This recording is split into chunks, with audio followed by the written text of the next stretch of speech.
rising towers of Hillbrow. They do not know the sprawling suburbs of the north. They do not know the sweet sounds of isiXhosa, Afrikaans, Sesotho. They do not know our ways. They do not know our people. They do not know us. We are not waiting for permission. We are not asking to be seen. We are our own region.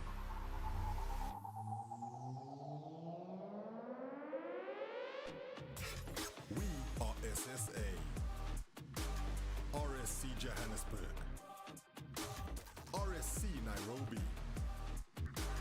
RSC Saint-Denis.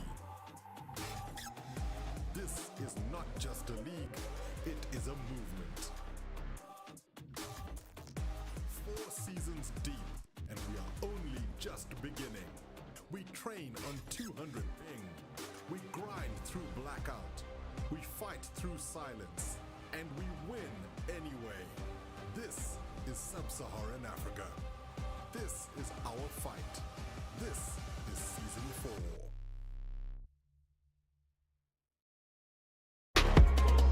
Welcome back, everybody, to the RSC SSA Twitch channel. The train has fully left the station on Season 4, and we are in Week 2. Time is already flying, and we're only a few weeks into the season. But I am Ryan O. I'll be your host for all of the action this evening here in RSC SSA. And I'm so excited because when I tell you we've put together a group of people for this evening's events that are unlike anything you've ever seen before, you will not want to miss what we've got coming up. It's very, very exciting. But first off, we've got to take you through all of the stuff that we do every single week. So let's see where we are in the season. I mentioned we're in week 2, but what does that mean for the calendar? There you go. Just 3 more weeks until that beautiful RSC LAN in Stellenbosch on the 4th of October. Cannot wait for that one. And of course, as you can see, we've mapped out our entire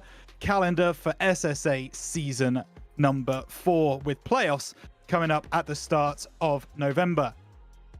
We have some thank yous to make, of course. Thank you so much to our broadcast partner, Genisus Extreme, the ones bringing you this broadcast right now, fixing everything on the fly if it were to break, but more importantly, bringing you every single graphic and transition across RSC SSA Season 4. We are very appreciative for their support, as well as we are for Nearstream, our LAN equipment provider. They are going to be giving us all of our equipment that we need for that Stellenbosch LAN in the middle of the season. And last but of course not least, it is Slayer, our energy drink sponsor, and of course our prize pool sponsor as well. Every single crate of Slayer energy that you buy from RSC is going to go directly to the prize pool, and there you see it. Our prize pool started at 15,000 Rand, but because of every single person in the RSC community, we have upped that prize pool now to 16,950 Rand. 50 Rand added for every single box of Slayer energy sold. We are 1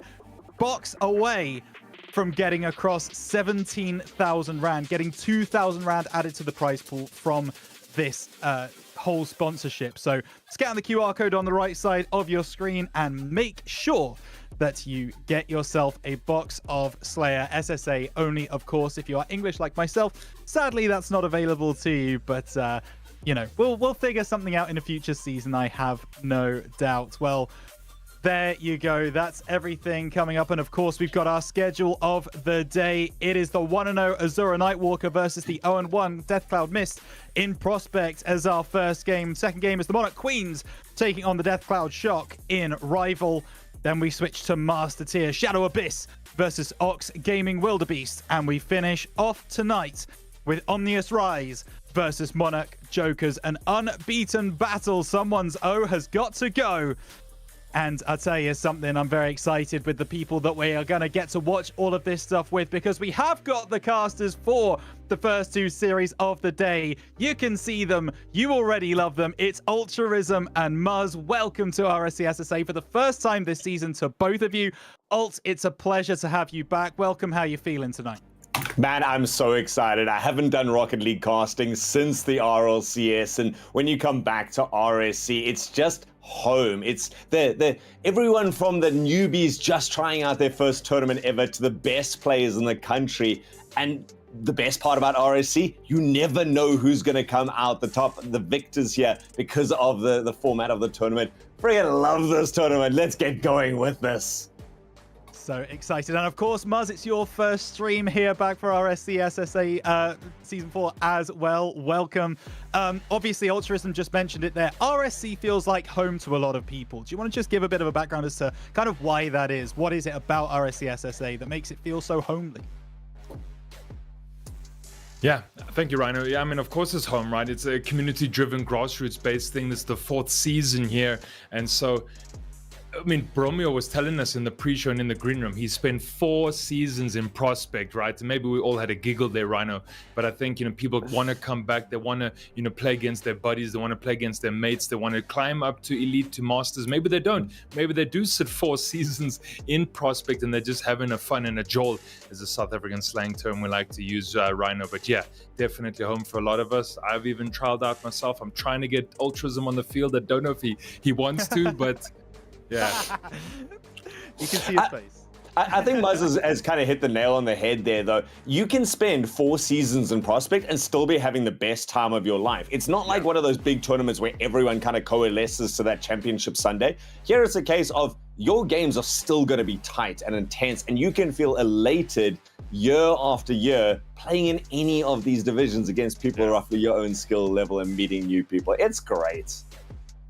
It is great. It's so much fun, and it will be great tonight. It's funny that you guys talk about Prospect, because that is where we're heading first, of course. We have got the wonderful game between Azura Nightwalker and Death Cloud Mist. Altruism, I want to come to you first.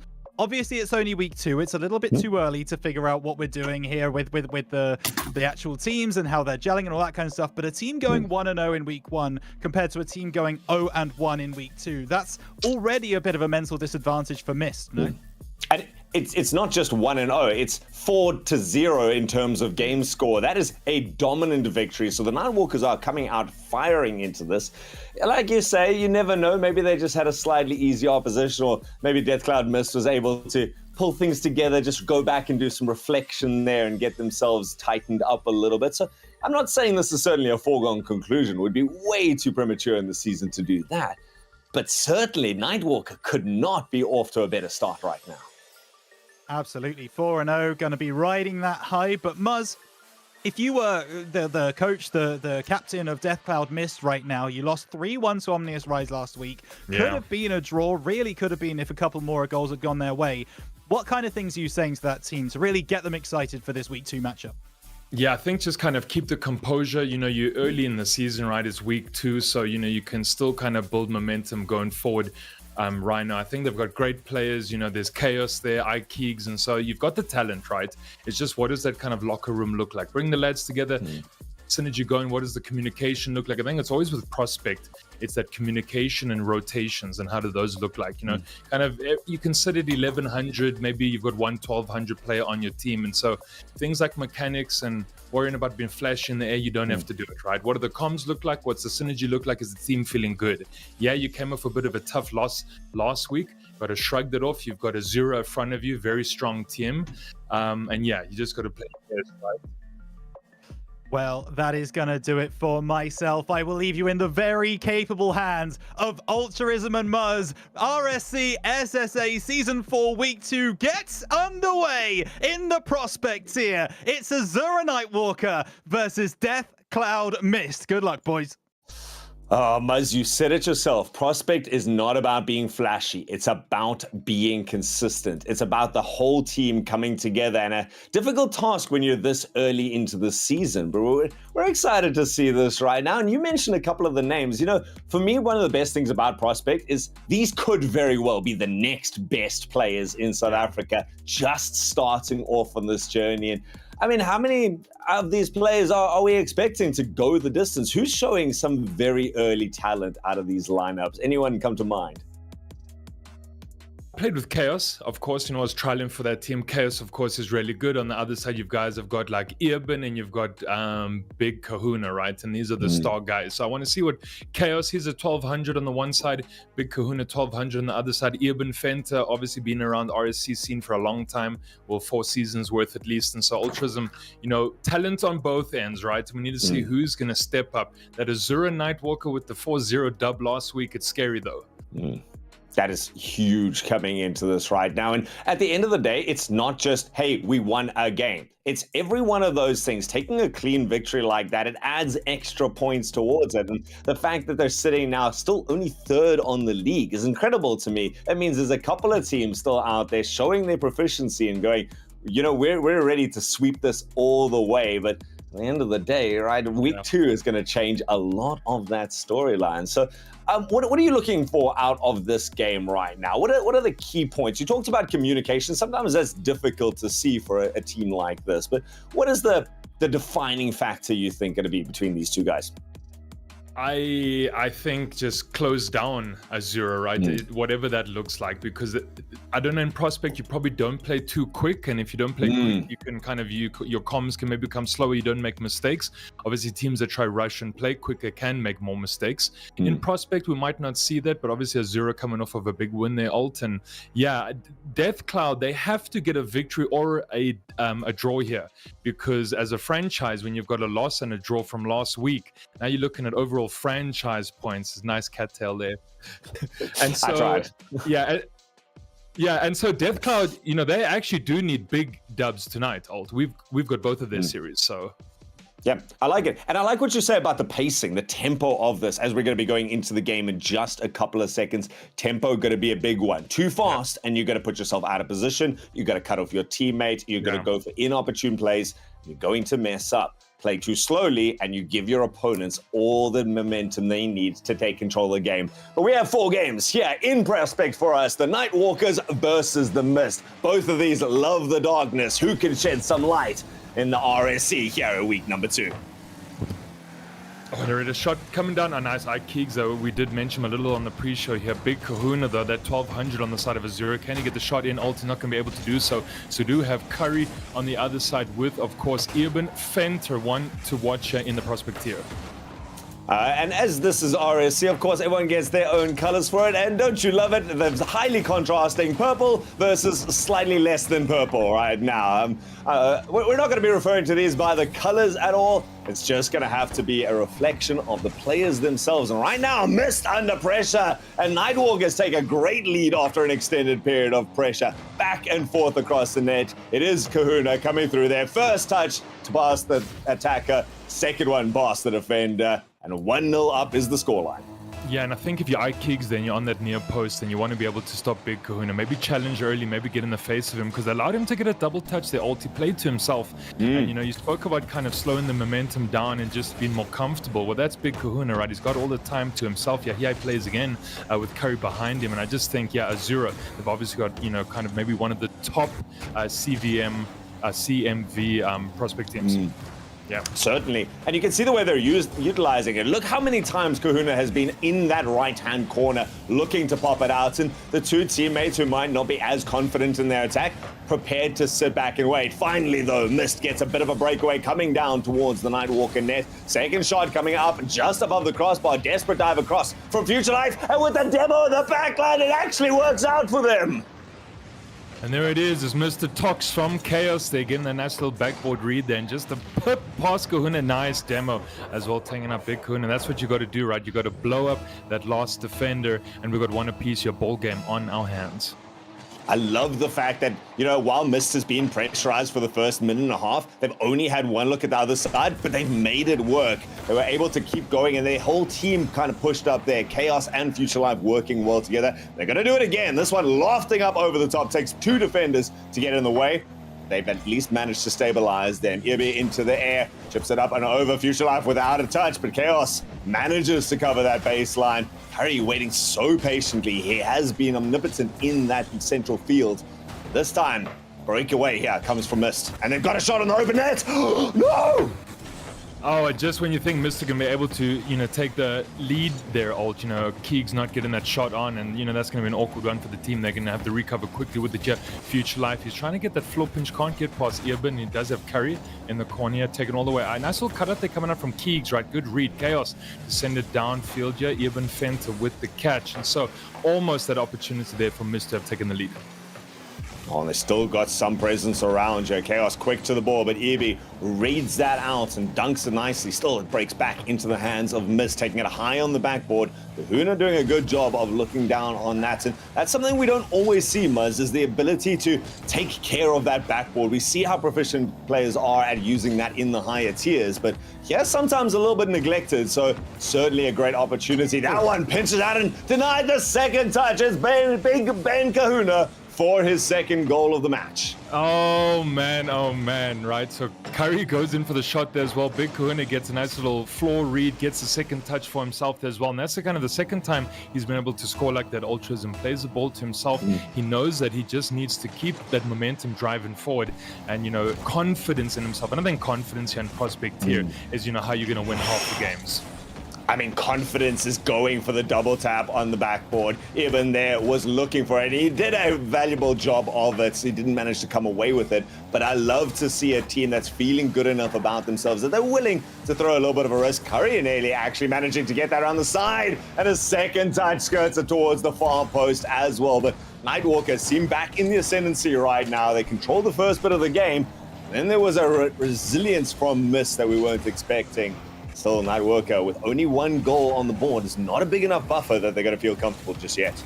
Yeah, and of course, as everyone knows, there's 4 games in the series here, so you can always draw as well. And as we mentioned, Death Cloud Esports definitely looking for a draw or a win tonight. It would be invaluable to them. Shot coming out there. Keegs makes the save this time around. Eben wants to try to take a pot shot, then put a third on for his team, but it's not going to happen. Future goes up for this one. Is he going to be open at the back, though? Eben, with a nice defensive rotation, is able to get it. Can he get the double? It's going to be a pixel shy to the right. Now, the big man, Big Kahuna, coming in here. Maybe able to pip the 100 as well. He won't be able to do so. Curry with the play there, they're going to slow it down just a bit. Nightwalk, of course, they're in the lead here by 1, and so they can slow the play down to their own tempo if they want to. And I like that. They were a little bit low on the boost. We saw Kahuna didn't manage to get that boost in the corner. Now Eben managing to pick up one of the 100 boosts. And again, it's this ability to rotate around behind. Kahuna actually with that miss has put his team under so much pressure. And with the mist comes the mist. They managed to take full advantage of this. 2 players desperately trying to get to that from Nightwalkers. Neither can get to it. And in the last minute, Muzz, we are down to a level game. Yeah, and just Future gets past the double commit there from Nightwalk as well. I think they're absolutely beaming in that Discord call as well, as Tox was able to break through both of those Azure defenders as well. Eben fantastic to get rid of that one as well. You can see the urgency being applied here by Miss. Now they want to do something with this. Big Kahuna is going to hold on to it, cut out there by Future. All the way down! Oh, there it is, Ultrism. Oh man, Future Life has been on point in terms of taking advantage of any opportunities right there. Just a little bit of a break. The first real fault we've seen in the defensive back line here for Nightwalkers. And it's really taken advantage of. Mist goes up by 1, and they were down just 20 seconds ago. And that's just how quickly the pendulum swings in a game of Rocket League. 17-16. Chaos looking maybe to put on a 4th here as well. Get those goal differences secured. Future trying to get over Curry. He can. Oh my goodness. Well, I don't know. Man of the match here? Yeah, you got to give it to him. If it's just in terms of goals scored, it has to go to Future Life. But this really has been Future Life testing the backlines and finding it wanting. Nightwalkers have been so prominent in terms of their attack, but as soon as they're forced onto their side of the field, things fall apart. They're going up for it. You can see they know that it's important to get to that ball, but there's just been no connections forthcoming. And suddenly, Nightwalkers, after giving no quarter in the previous week, have suddenly given up their first game of the 2025 RSC season. Listen, Ultrism, someone had to lose eventually, right? And Azura Nightwalkers, they took the L here in game number 1 as well. Of course, there is still 3 ahead of us. Miss, they take the dub. They're your winners, Chaos, Future, and Keegs. From a bit of a tough loss last week, 3-1 down. Yeah, good start here in game week 2. And I like the way that they did it. You know, they were patient when they were under attack. They'd spent basically the first minutes without a look, without even getting past the halfway mark.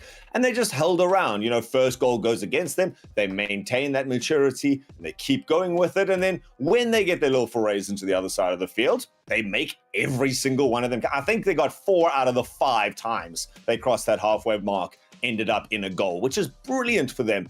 And it just, again, comes down to this, like, unstoppable force versus a movable object argument that we so often see in Rocket League. A very offensive-focused side meets up, and if they cannot crack through the bastion, they don't have anything more to do. And then they're scrambling on the way back, 1 or 2 little misses, and they suddenly are under a lot of pressure themselves. So certainly composure being the name of the game, and Nightwalkers with a little bit to do in that regard. Yeah, just for me, though, on the miss side, I just kind of don't want to see too many of the double commits coming out. You mentioned the backboard reads. Maybe it's not always kind of, you know, safe for players, or they're feeling uncomfortable being up on that back wall and maybe can't control. We saw Keegs in defense kind of slip one, got one out, so it was all good. And it seems like maybe Future has a lot on his shoulders tonight. I want to see a little more coming up from Keegs and from Chaos respectively, but it's good. He's leading from the front. I think Future is the captain here of the prospect team, so it's good to see kind of, you know, how he's leading the charge. Yep. You know, Future is, weirdly enough, I wouldn't agree with the leading from the front. It's almost like leading from the middle. Chaos seems to be like that first strike in there. We saw it in the demo, etc. He's playing a very aggressive game, which is really nice, and it enables Future to then sit back, and anything that pops out of the miasma around the opponent's net is just kind of going, oh, you know what? Take this back. You know what? Let's have another one at this. And then there's no one with the structure and the rotations, the clean one, from the Nightwalker side to be able to make anything from it. And we said it before we went into this. This is not going to be about the flashy mechanics. Yeah, we've seen some nice little double touches come out. Yeah, some nice little backboard reads or attempted there. But that's not the consistency we're looking for in Prospect. It's about controlling the field and then keeping your structure in the defensive line. Yeah, that's exactly right. And that's a big game too for both these teams. Azura want to try, you know, kind of clinch a draw, so they're going to aim for this game to win here. Death Cloud missed. They've got a lot to prove. We see Future getting through, sometimes double defenders there in the box. And so everything here to gain for the missed team. Of course, 5 minutes ahead of us here, Ultrism. Maybe there's an OT, but it's going to be big for both teams. I mean, I'm always a dreamer, Mud, so I'm always looking for those dramatic overtimes. But this one is so different. This is why, one of the other reasons why I love RSC so much. The tenure of a game number 2 is completely different, because in a best of 5 or best of 7 series, game number 1 you can almost write off as a warm-up game. Here it puts Mist now on the verge. If they take a second game, they can't lose this week. And so it's going to be up to the Nightwalkers to put on that pressure and level this up, trying with a great start to this. They're not able to puncture into that back line and find the nets. And goal explosions so far vacant here for both sides. 30 seconds down, although there have been tries. And here comes another big aerial battle. Kahuna off the backboard does manage to make connection, but it skirts off to the side. Yeah, and we've seen some good double taps coming out there from Big Kahuna as well. So that one just went a shot to the right, then he wasn't able to get that dunk as well. Now Eben wants to push it forward though. Chaos with a nice monstrous shot goes straight onto the back, but it took 2 to get rid of that one and missed. They've definitely found the full firing power. Eben slowly, patiently on the backboard, decides to try and rush it out towards the side. There goes Chaos again with the aggression, nearly managing to come back in. And it's just to at least force out most of the Nightwalkers' defense, and they're going to be able to pick it up again. Suddenly, Future Live lets loose a barrage. This one just a little bit high and was surrounded by teammates, so there wasn't the follow-up to be able to jump towards that. Still, Mist in possession right now. Kahuna, without the boost to chase us down. Future Life has plenty of that himself, and let's to actually go for the ball instead of that 100. Might be able to pick it up on the way out, doesn't manage to get to it. But Mist now starting to set up camp deep in their opponent's half. Keegs? Take a shot there, that's gonna go all the way up into the rafters, and Eben fends with a quick counter attack as well. Did the miss players, are they back on D? Future Life, he's gonna go up for that one as well. Had a prolific game number 1. Can he replicate that? Your Big Kahuna, maybe he's gonna get that double that we saw in game 1. He can't though. Kept out. Future Life gets the demo onto Eben. Chaos, does he have an open net? He's gonna look for the double, he can get it. Oh.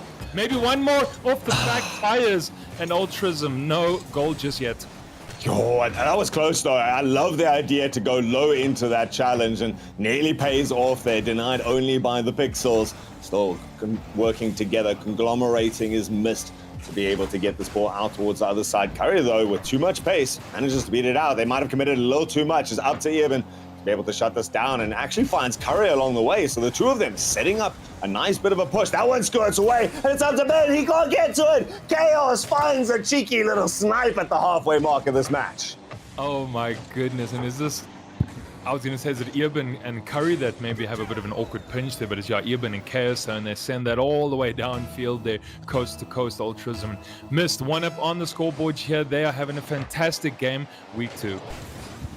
Week 2 off to a great start, looking to make reparations for previous weeks here. And I mean, it's a really good start. Still, Nightwalkers, they want to get in here. I like Keegs getting out of the way there, just resetting himself up to back up his teammate instead of getting in the way. Manages to pick up boosters, so he and Future Life have the space now to charge down there. It is going to be cut away. Eben, that's over the top. This is going to be completely open. Future Life has done a sterling job of returning to his own baseline, but this is the break that Nightwalkers would have needed. They've handed it off to Big Ben Kahuna. He's trying to get tricky in there. He drives up and over.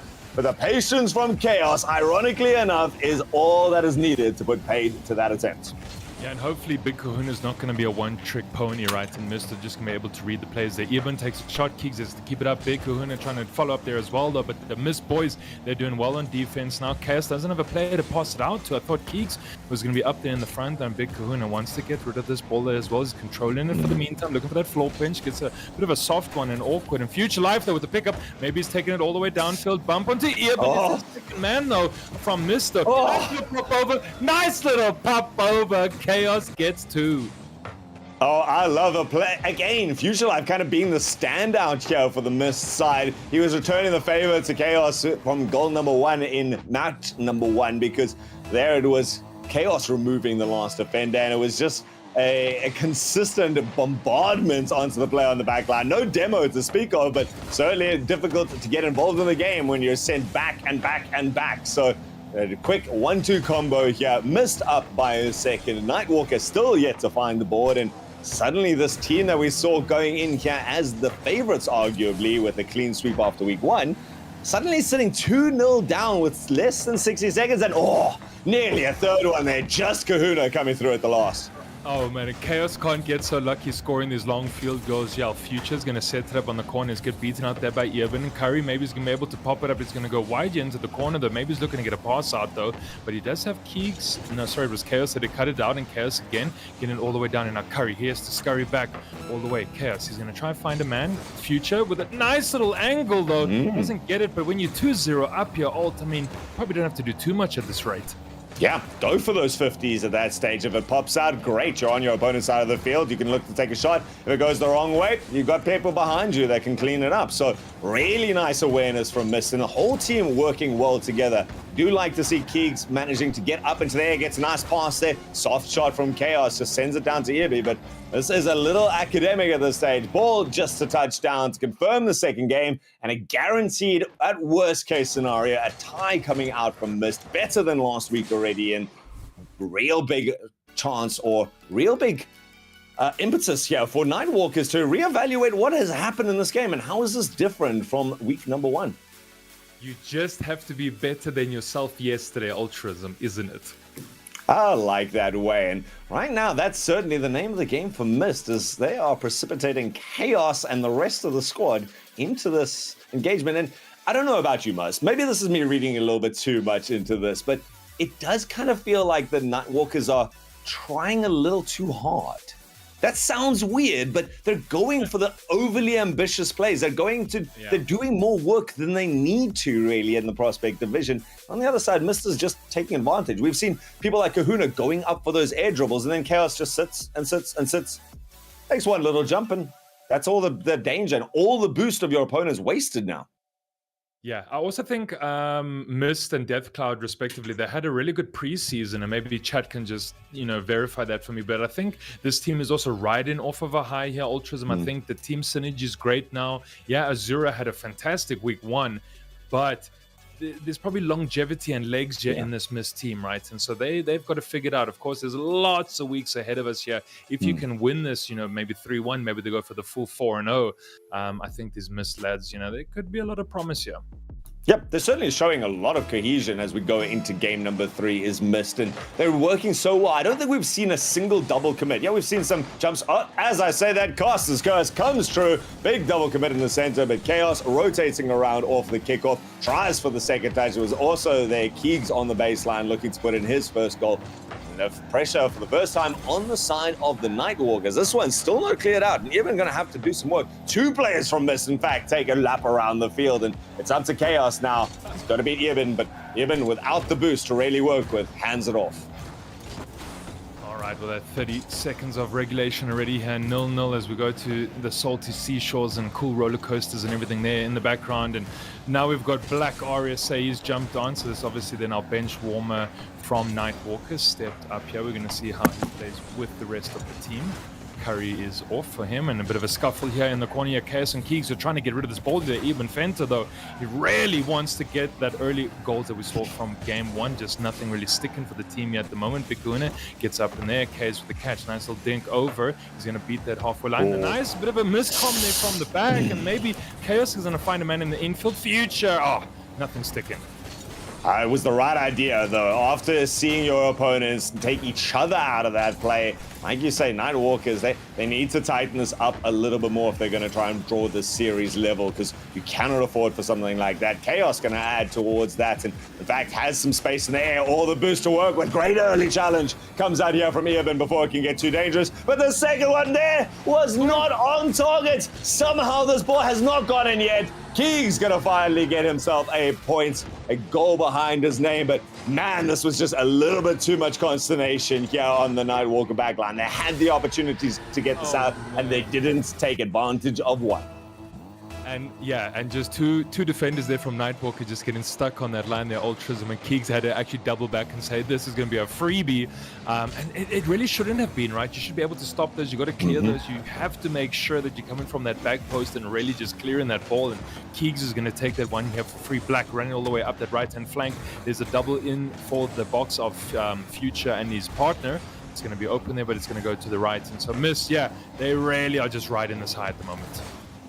And then again, this has now been over 7 minutes without Nightwalkers finding a goal here. I think they didn't manage to get one in the last minute there. So those double digits with always being on the back foot, they start to add up. They really get to you at this point. If you guys have never had a chance to get into a competition, there is just this tendency to try and take the game on yourself. And I worry about Nightwalkers with their reliance on their mechanics, that's what we're going to start to see out of someone like Big Kahuna. But Black so far still looking for his chance to get involved in this game. Gets removed out of the corner. Chaos on the way down. Nearly manages to intercept this, but it's Kahuna off on a tear. He's managed to beat 2. Trying to get up into the corner. Ball overlaps him a little bit.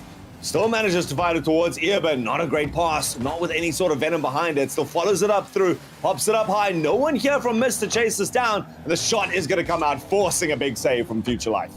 Yeah, good pressure being put down there by Nightwalkers, and so Black, oh man, shot coming out there from Keegs, and Eben Fent has to make that save as well. So kind of just end to end on the pitch here goes the ball and the shots, and now Eben brings it all the way around the bend, and all 3 men in the box they have missed though.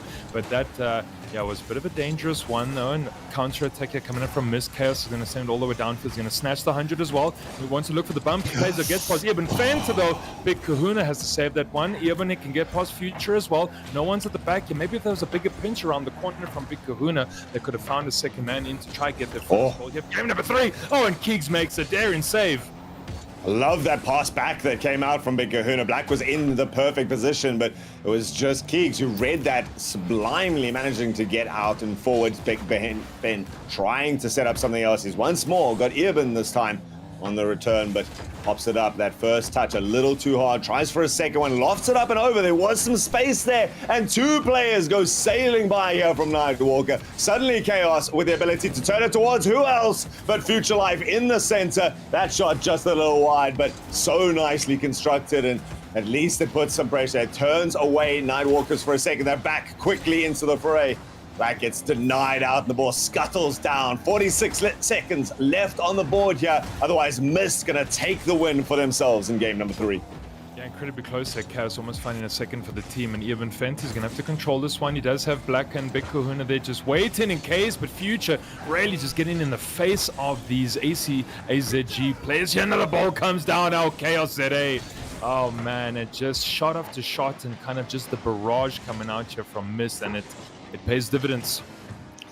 Huge. Missed up by 2 with 30 seconds left. Suddenly, the Nightwalker comms is going one of two ways. Either someone's getting very angry or it's getting very silent. Neither of those is constructive, and so they're going to have to try and figure out, but it's those sort of passes. Oh, Future Life denied only just by the woodwork at the end there. Keegs has got the confidence now to join, and this is the confidence that you mentioned earlier, Muzz, is Mist is feeling all the momentum behind them. 2 games a clean sweep unless something dramatic happens right now. Finally a chance. There it is. Black manages to break the curse with 3 seconds left. Muzz, how much of a dreamer are you for the kickoff? All right, so kickoff goal here in 3 seconds, chat. You have to believe, you have to send your energies like Goku building that spirit bomb. And so here we go. Can Nightwalker get the OT potentially? Oh no, Chaos kills it. There it is. It's not going to happen. Oh, we can't dream today.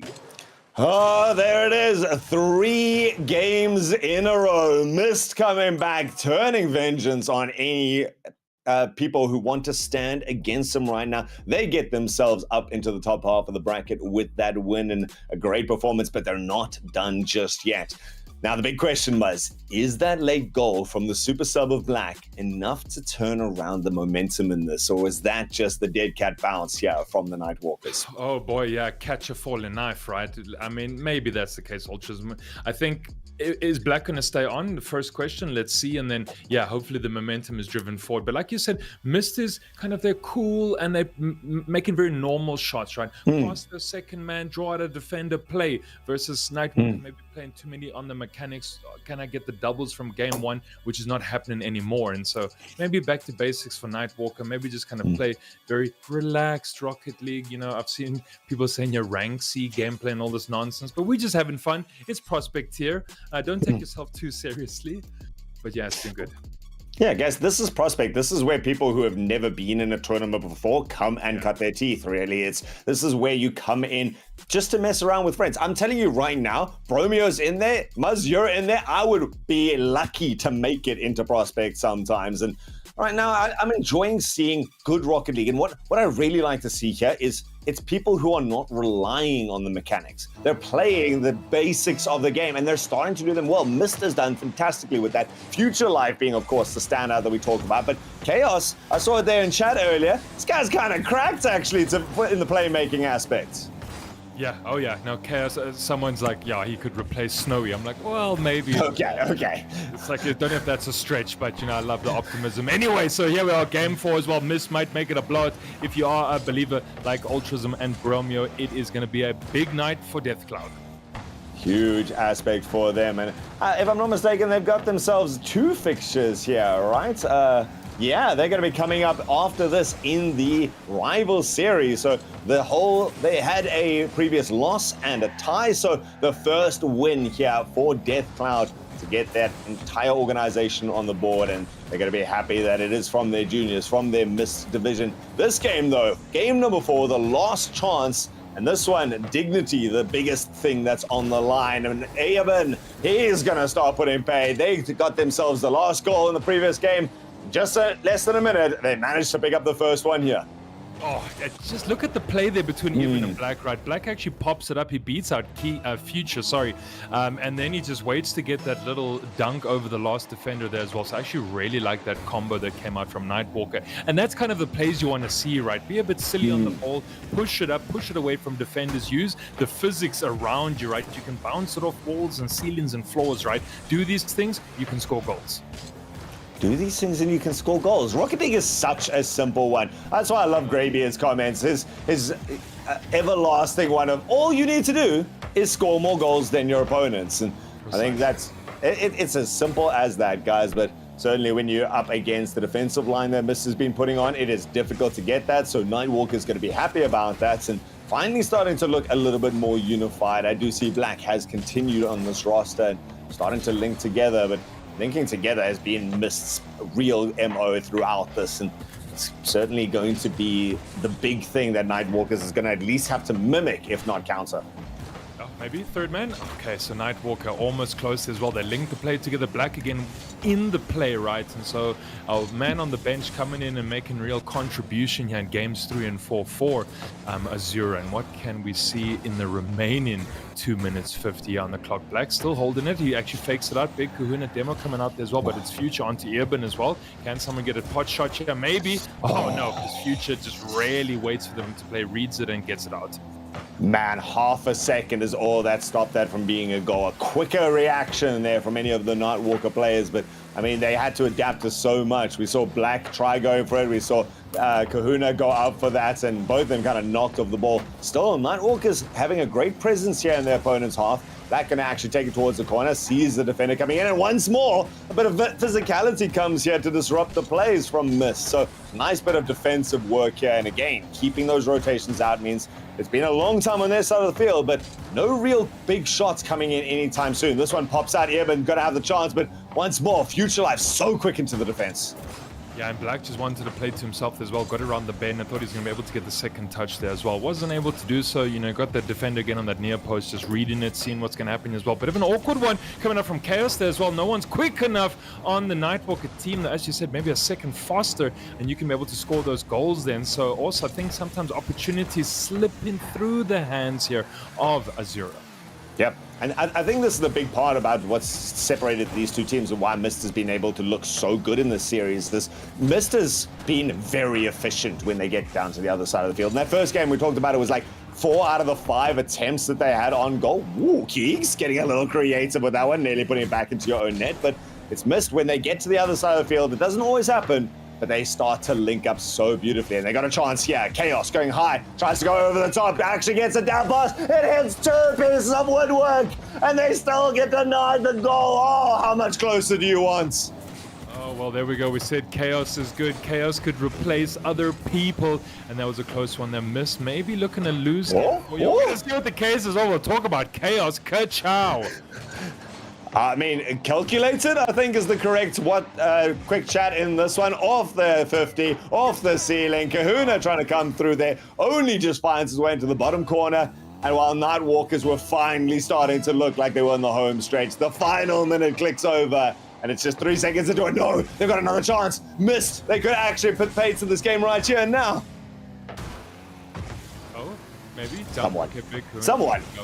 Yeah, it's like anyone jump on that ball, guys. Please get the dunk, right? Let's make it rain from the heavens, and that didn't happen, right? So Future Life, he's obviously had his porridge this morning, and maybe something's gonna stick there. Even Fenta goes up for that one as well. Nothing's gonna stick. Chaos has to keep it out. Beats Big Kahuna there with that 50. Nice little play. And I mean, I suppose you could force out the draw here. Look for that OT. Urban's going to try and run it down this side. Yeah, Chaos to cut it out. He's going to have Beans left in the tank, though, but he's done the work. Big Kahuna's going to pick that up. He does have Keeks to fight. Plays past one. Can he beat out Future? Can't beat out Future. They get rid of that ball once again. Black now trying to manufacture something in the dying seconds of this game. Chaos slows it down, waits for this, settles in a neutral 50, is quickly into the fray is Chaos, and Future Life sitting there, the last defense against this onslaught. Nightwalkers would love to pinch this down, but instead it finds its way to the other side, and as we wanted it, it took us 4 games to get you, but we finally have an overtime. There it is, chat. OT in game 4. I suppose that is the only way to really finish RSC, and maybe Bromeo is going to make it a permanent rule. Who knows? Keys can get past Black. RSA, but Black trying to get rid of that one. Future with a soft touch, so can't do anything. Can Big Kahuna get back in time here as well? Can't find the redirect onto Black, and Black there steals the corner boost, wants to try claim that ball, can't get possession as well. Bit of a scrappy play here, and I'm wondering why no one really wants this one to get the golden goal ult. Well, it seems like Future Life, he's been starting so many of these, and he looked for the ending right there. He's going to have to make his way down to his side of the field. Keegs was wanting to get involved in that, but decides to head out early, knowing Kahuna's tendency to go into there, and instead they just get themselves all the resources behind them. Chaos and Future Life committing towards this play. It's up to Keegs. He's got to make something happen. It's a great jump into the air. He's trying to follow it. He gets the dunk down. He's got teammates to see if they manage to get some boosts. Future Life sitting in the center, as topped up as he can, and now he gets the breakaway. Nightwalkers not to touch the ball in the last 30 seconds or so. They've still got to just make sure to collect themselves. Kahuna does a great job, got the boost to work with. He's been looking for the mechanics, decides to bail out to the loss. We still deadlocked. Yeah, not the cleanest touch there coming out from Black. He wanted to get a smoother one to bring it around the bend, and he couldn't do so as well. Future has to get this one out. It's no way it's going to roll all the way downfield, though, to get the OT goal. My word. Okay, Big Kahuna was able to get back in time. That was the slowest ball you would have seen, though. Oh, man, but Chaos says thank you very much.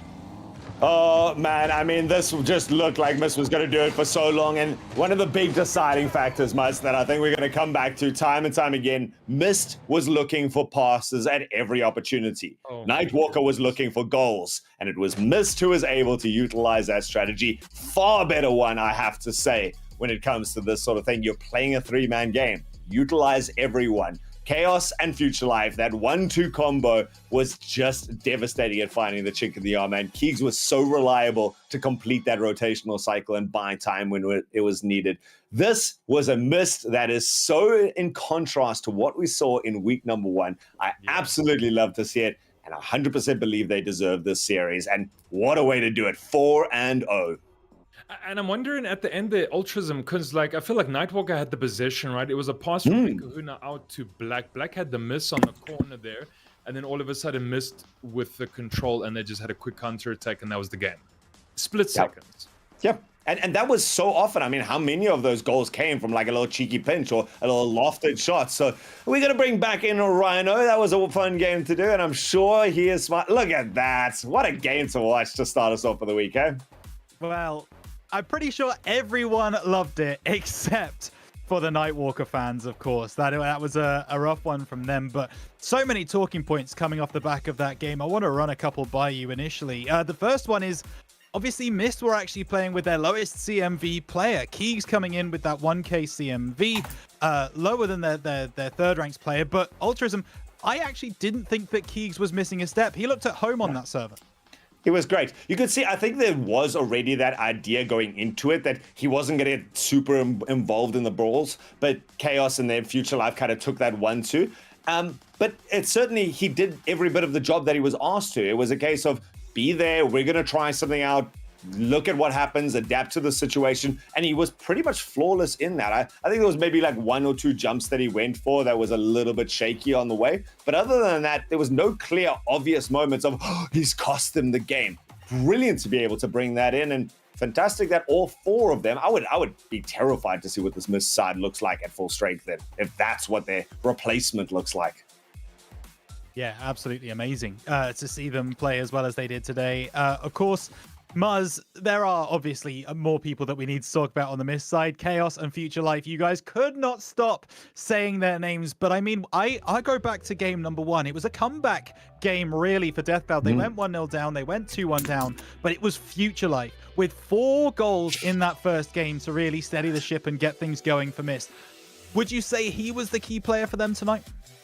Yeah, I think he played an incredible role there, Rhino. You know, as Ultrism said after that game 1, he was playing from the middle. He was, Chaos was doing a lot of that kind of grunt work up front there. Maybe get a ball up front, look for a second pass, maybe get rid of a defender. Then Future came in clutch, right? Kind of scoring a goal past 2 at one stage there as well. And so just, sometimes you need a player to step up, right? And this is any kind of team sport. And Future was that player tonight. He said, we took a 3-1 L last week, not on my watch, and he just absolutely came in big tonight. Absolutely. It was so cool to see. And of course, we do have to talk about Nightwalker as well. Ult, just want a slight touch on them. There was a period in that series where they didn't score for about 10 minutes, didn't score a single goal in game number 2, could only score in game number 3 with 3 seconds left in the game. Yeah. What went wrong up front for Nightwalker tonight that they need to change going into next week?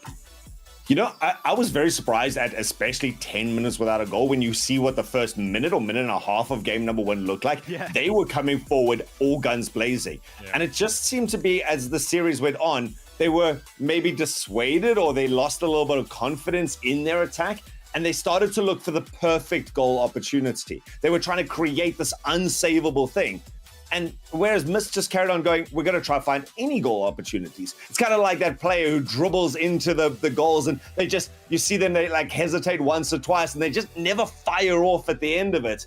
this is it. You know, there was not the look for the pass. There was not the long extended periods of build-up play to work the whole team into that. It was one player going off on their own, trying to make a miracle and get a highlight reel.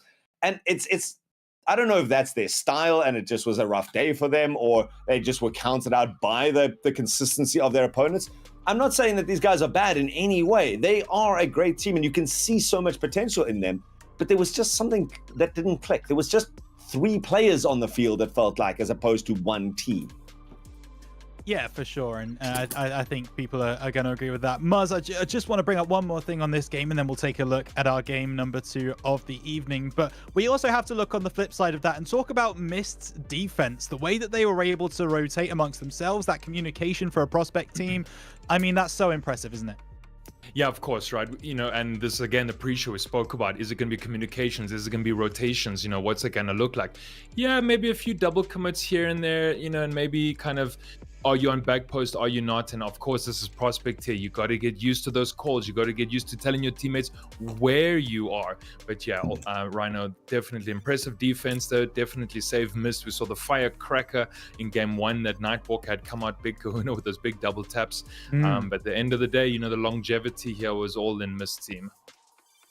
It certainly was. Well, there you go. First game of the night in the books. Death Cloud Mist take the win against their opposition of Azura Nightwalker in a sweep 4-0. We are going to park Prospect now until the final game of the day, and we will pick up in the next tier up. We're going to be looking at some rival action, and it's Monarch Queens taking on Death Cloud Shock. Altruism, these are 2 teams that are unbeaten so far in the season, but they have both been in individual games. Monarch got a 3-1 victory last week. It was a 2-2 draw for Shock against Unity. So the momentum isn't really with either of these teams coming into week 2, which is a fascinating place to be. Yeah, it's a case of we can do some things well, but we still have some weaknesses that we need to work on right now. You know, even a 3-1, you're going, something went wrong at some stage. You certainly don't feel infallible coming into this, but it's a good start. Again, early in the season, Monarch is one of the longest standing rosters or organizations that's been supporting here in RSC. I think they've been here since season number 1, if I'm not mistaken. So in terms of the maturity behind them, I think they've got a lot to offer their players, a lot to pass down and go, okay, guys, you know what? This is kind of the way that you're working. If they have taken advantage of that to do some reflection after week number 1, maybe they've been able to show that off. But I don't think that, again, like the game number 1 we saw tonight, history doesn't always really tell too much of a story coming into this. What I am excited to see is Naved coming in from the Monarch team. This should be a very good one. I'm interested to see how much of an impact he plays. Yeah, absolutely. I mean, Muzz, just quickly from you before we I leave it to you guys again to take us through our game 2. The Death Cloud team also looks very good. Sora coming in as the captain looks like a fascinating pickup for that Death Cloud side. Super excited to see what they're going to do. But that Death Cloud team looks really well-rounded to me. I don't know about you. Yeah, and I love the fact that we have the reunion players coming in, of course, and they're kind of mixing in with South African Rocket League. So yeah, Sora, the captain on that team, Joshi CPT as well, the 1400s, both of them. Rhino, a bit of a formidable team there. You know, kind of they say on paper, want to see what these 4 games tonight are going to look like. Absolutely. Well, gentlemen, it's time for our second game of the evening. I will leave you to it. We move to the rival tier. It's Monarch Queens versus Death Cloud Shock in RSC SSA Season 4. Take it away. Well, here we are. Altruism. It's another 4 games ahead of us. A second for the Death Cloud franchise. They take on Monarch this time. And as you said, a storied and decorated organization. A storied and decorated. I like that. It just starts to. It's so good to see history actually now within the RSC. The fact that we're in season number 4, players have got their experience. They've gotten used to what it means to play with a complete diverse roster, and so storied is bittersweet almost. These guys have tasted their victories, they've tasted their defeats, and both these teams haven't that almost in equal measure right now. Death Cloud, in fact, does have that in equal measure. 2-2 means that you're now going, right, halfway there, halfway towards it. Neither defeated, but I mean, Rana kind of alluded someone has to lose tonight, but technically, no. We could end this in a draw. And I don't know, there's something in my heart that feels like this is going to be dead heated all the way. Yeah, I mean, and you mentioned Neveds there as well. I've been also looking at the rosters. I think Neveds has to play the big role here for Queens. They've got AJ, they've got Melkman. Really keen to see how that goes down, right? More of a balanced team. Yeah. You know, they kind of don't have the double 1400s, but Melkman is the highest here, but it seems more balanced, well-rounded, and that's probably how they could beat Cosmico last week, right? 3-1. Another decent organ. So yeah, Queens really looking to make it 2 on the trot here as well. And Death Cloud, they wanted the franchise win stunt. We spoke about their kind of need for a double win, and they've already got 1 in the bag. They might be able to make it 2. Oh, they would make their managers jubilant going into this. I like that you bring up the different dynamics and the different balances of the two teams. You know, Naved was the name that caught my eye because I don't know. You know, that's the idea of the prospect in the elite divisions is most of the players are unknown, but Naved being the lowest ranked player of these 4 that are potentially up here for the Queens is quite intimidating, certainly. We are going to be going into that 4 more games, our last 4 for the evening, so we are hoping for the most exciting showdown we possibly can. Death Cloud looking to continue that streak for the organization as a whole, and not a lot of weeks. You know, we talk about RSC tends to be a long form tournament, but the LAN is not too far away, so every one of the points going to count. A much more contrasting field right now. Queens up in yellow, Shock in the purple. We have 20 minutes of Rocket League ahead of us at least. Yeah, we've found some balance here on the color palette as well, so thank goodness for that, and well done to the graphic team behind the scenes here as well. Let's see what's going to happen. We've got, who was that? ADS. Okay, ADS pushing that one to the right flank there as well. I don't know if AJ was stuck there. I don't think he's had a disconnect. Actually, AJ playing with this one as well. A reunion player, Sora there, holding that down. And Naved's the one we want to watch coming out of that bro community. Pops it forward though. Nothing landing at the moment, and that's our first 30 seconds. Interesting here that it is the Queens running their captain Naved's the lowest ranked player, keeping AJ in there, and it works out for the other side. Shock maybe taking advantage of the discrepancy in CMB. What a lovely pop from Sora towards the center. Milkman trying to get up to that, but just out of reach. A quick rotation, no hesitation. Rax gonna come in, pick up the first goal, and Shock take the lead. And Flocy feeling incredibly happy that the franchise is going this way as well. Joshy, no one, Melkman grabbing that ball there. AJ is going to take the long pot shot as well. The double goes up and Sora makes that save. And so Death Cloud really just want to continue a stellar night. It starts here with game 1. They're already 1 zip up there as well. Josh doesn't get the best touch onto the floor there as well. Sora, he hits it under the feet of all the Queens players though, but they're able to keep that one out through Melkman. Still a very tenuous position here for the Queens. They've got a warrior axis skirting and shadowing this ball round and round. Pops it up. It's actually not towards the side though. It's put his defensive line in some jeopardy, and AJ looking to take advantage. Denied out though. Rax once more, even gifted with that big 100 boost, and so he can put the pressure on. He's got Joshy waiting on the side there. They both decide to go up for it. AJ the one to emerge victorious. He's got one to beat, looking for that touch, and it's Sora with the patience, the ice in his veins there, but Queens, they're going to take another one. Rax going to get to this. Joshy, everyone from Shock needing to pull their weight in the defensive line to keep this up in their advantage.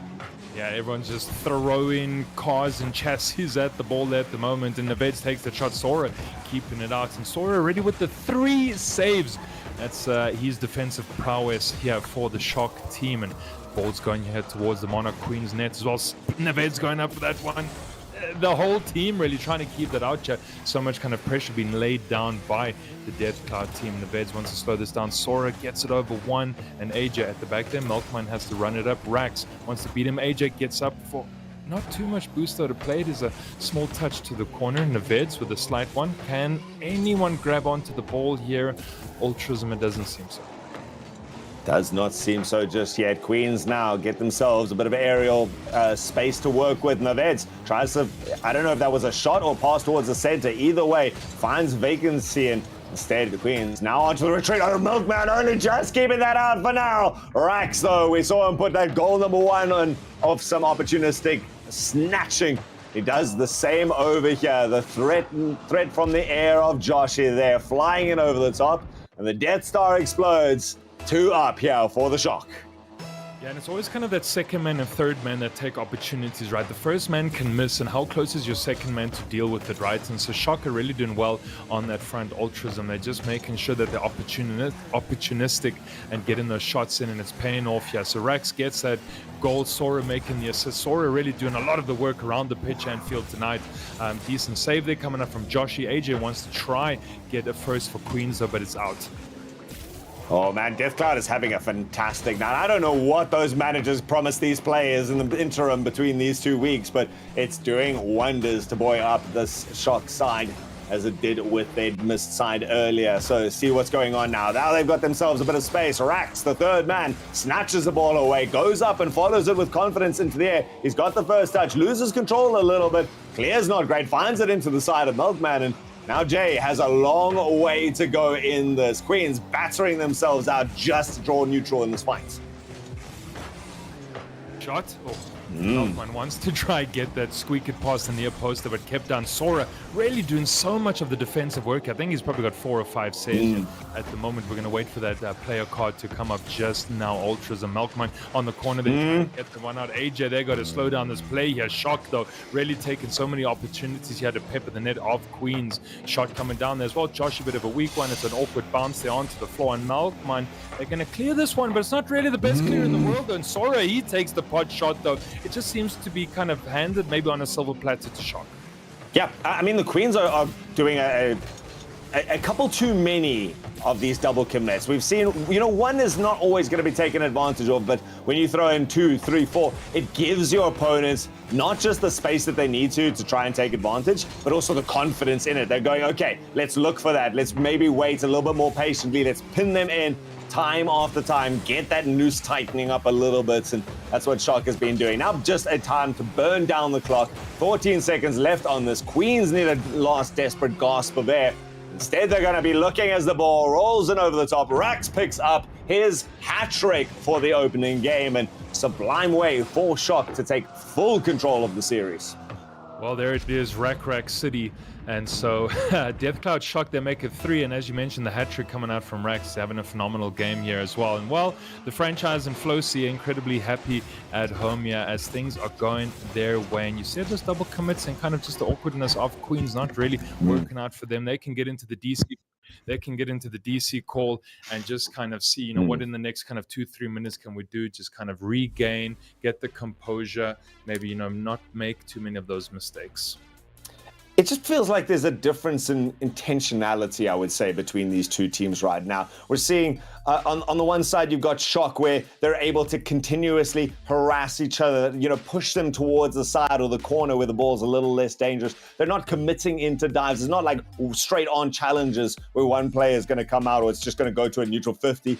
It's much more calculated in those sort of plays. On the other side, you've got them just... I don't know, it feels panicked. It feels like they're snatching or reacting to the game a little bit more. And we're seeing that in the double commits. We're seeing that when they're pressured on their backline. There's no big booming clears to create some space. There's not the same sort of ability to buy time for your teammates to rotate around. It's just, I need to make it a challenge. I need to do this before it gets towards my net. So I'm going to go in full pace and hope that this works out. And it's just the ability from the Shock to read that at this stage and play around that. Rax has done it a couple of times. You'll see him doing laps around where he's 2 or 3 meters away from the ball, not going for the challenge, not touching the ball, but there for when it's needed. And then, of course, that opens up the opportunities. We saw it 3 times in a row. Rax ready to pounce as soon as there's a break in momentum. Yeah. And I want to see the kind of Queens from last week where they beat Cosmico 3-1, right? I want to see kind of how that looks and what this Queens roster looks like. Yeah, you took the L now, and I know that AJ, Neveds, and Wise, of course, they're able to do that as well. So it looks like they've made the swap, and let's see what that looks like. We definitely gave Neveds a lot of love and props on the pre-show, and I really want to just see that come to the fore. Let's see this. Queens is again, they've got Milkman, the highest ranked CMV player in the lobby right now, and so far rather silent in a large amount of this. Double commit once more. This time Wise actually coming in there, and whoa, Milkman making life so difficult for Neveds. So right now it's, I don't know, Wise must be not Nightmare on their official roster, having swapped in there. AJ being taken off the field for some reason, but Finally, Queens getting a couple of nice little bouncing shots in towards there. No real follow-up afterwards. This one again, attempting it, but quite wide, and great communication. Rax hands us off to Joshi, who was looking for that, and even the bump afterwards. Again, it's just this foresight coming out from the shots. So far, though, neither team managing to eke themselves any sort of advantage. Yeah, just a little bit more possession here going the way of Queens. I like Wise was able to play that ball upfield as well, so it's good to see that Queens are looking to control the game just a little bit there. There's our hat-trick scorer, Rax. He's trying to look for a shot onto that wide side of the post and couldn't get it to stick. And Melkman and, yeah, I'm not sure if there was a miscom there. Wise and Melkman running into each other as well. I thought that ball was going to go over the halfway line, and Melkman, he's going to drive it up right now. He's got nothing in the tank, though. So does Neveds. He's able to steal that 100 canister, and Josh is going to clear it. Nice little bump there onto Rax as well. That's what you have to do. You have to get rid of defenders, though. And Rax was maybe bumped back into the goal-saving position, and they make that save. Milkman confident up in the air, gets a nice little touch, even managed to be gifted with the boots. Neved playing a little too far up, and it's given the space. Rax was the name to watch in game number 1. It takes full advantage of this little bit of an overlap. Neved's pushing up there, just needs a little chip. And that adaptation from Rax was so good. Then all he has to do is follow it home, and I like the little name. I'm Zen. We saw a couple of people in the chat earlier comparing to the pros, and is people looking to make a name for themselves, and I would say Rax certainly earning that title of MVP thus far. Yeah, and everyone wants to kind of be the best stat scorer of a tier, and we know, Bromeo loves to demo, and maybe Rax is going to get golden boot here in rival tier. So, Rax, keep it up. You're doing a darn good job at the moment so far. Yeah, and Rax going up for this ball as well is going to expend all the boost for that. Does have Sora, though, going for the same ball there as well. They're stuck in the same corner now, and Neveds and Wise have to clear this one. And Sora, he actually steals the 100. He's fighting there to try pass it out to a teammate. Joshi comes around as well, and there we go. The clear coming out from Wise, and Queens are really feeling that pressure in their own defensive third. And Neveds running it up. There's only got 3 in the tank. They want to bring it down for a teammate. He's not going to find Melkman. Cut out there by Joshi. Back to Melkman. And Melkman is going to run it up. He's got the Fennec. Can he get the touch of the aerial prowess? And mechanics coming out, though. Melkman gets that shot down, but it is saved. Again, it's Queens with more of a staccato style of trying to make progress across the field. It's not smooth, it's not easy. And they're fighting for every yard, it seems. Almost like losing the ball and then having to regain it just to take a step forward. Neveds comes around with pace, gives Milkman the space to try and go for that boost. And Sora actually nearly gets gifted a goal. The pass was only just above his own crossbar on the back line there. I believe that was Wise who managed to make that final touch towards it. But Queens again, really no space to work with when they get down to the other side. It's almost taking too many resources to get down to that side. Milkman coming up, but now he doesn't have the boost to try and really make a go of this. Looks huntingly for a defender to try and remove from the play. This time it's Wise who's going to be able to pick that up, but Shock's already done the work. They've got the 1-2 pass up towards the center field. Rax just sitting around evading Milkman, and while Sora is the one to take care of the ball. It's just such nice delegation of duty coming out from the Shock so far. Still only 1 goal in there, so that's a mad sight to see. And the game's just got awfully physical at the moment. We saw those 3 demos on the trot there as well. We saw Melkman. Can they get the dunk here? Neved's going to get the shot. Josh is going to keep it out there. So just a physical game here in game 2 against his teams. Maybe everyone feeling a bit frustrated at how things aren't really working out for them. And as you mentioned, it's really only the 1 goal here separating the 2 teams. 1 minute remaining. Melkman, he's going to have to run it up the whole way. Geez, Josh was just hanging around like a fly there. Seeing if he could cut him out in there. That would have been beautiful. Neveds takes the shot down, though. Nothing sticking. Wise has to make it as well. Sora really seems to be the playmaker on the field tonight. He's all over the show, good in offense, good in defense, good with the assists, right? And we mentioned that the really good to see the French players from Reunion come in and give an SSA the best of themselves.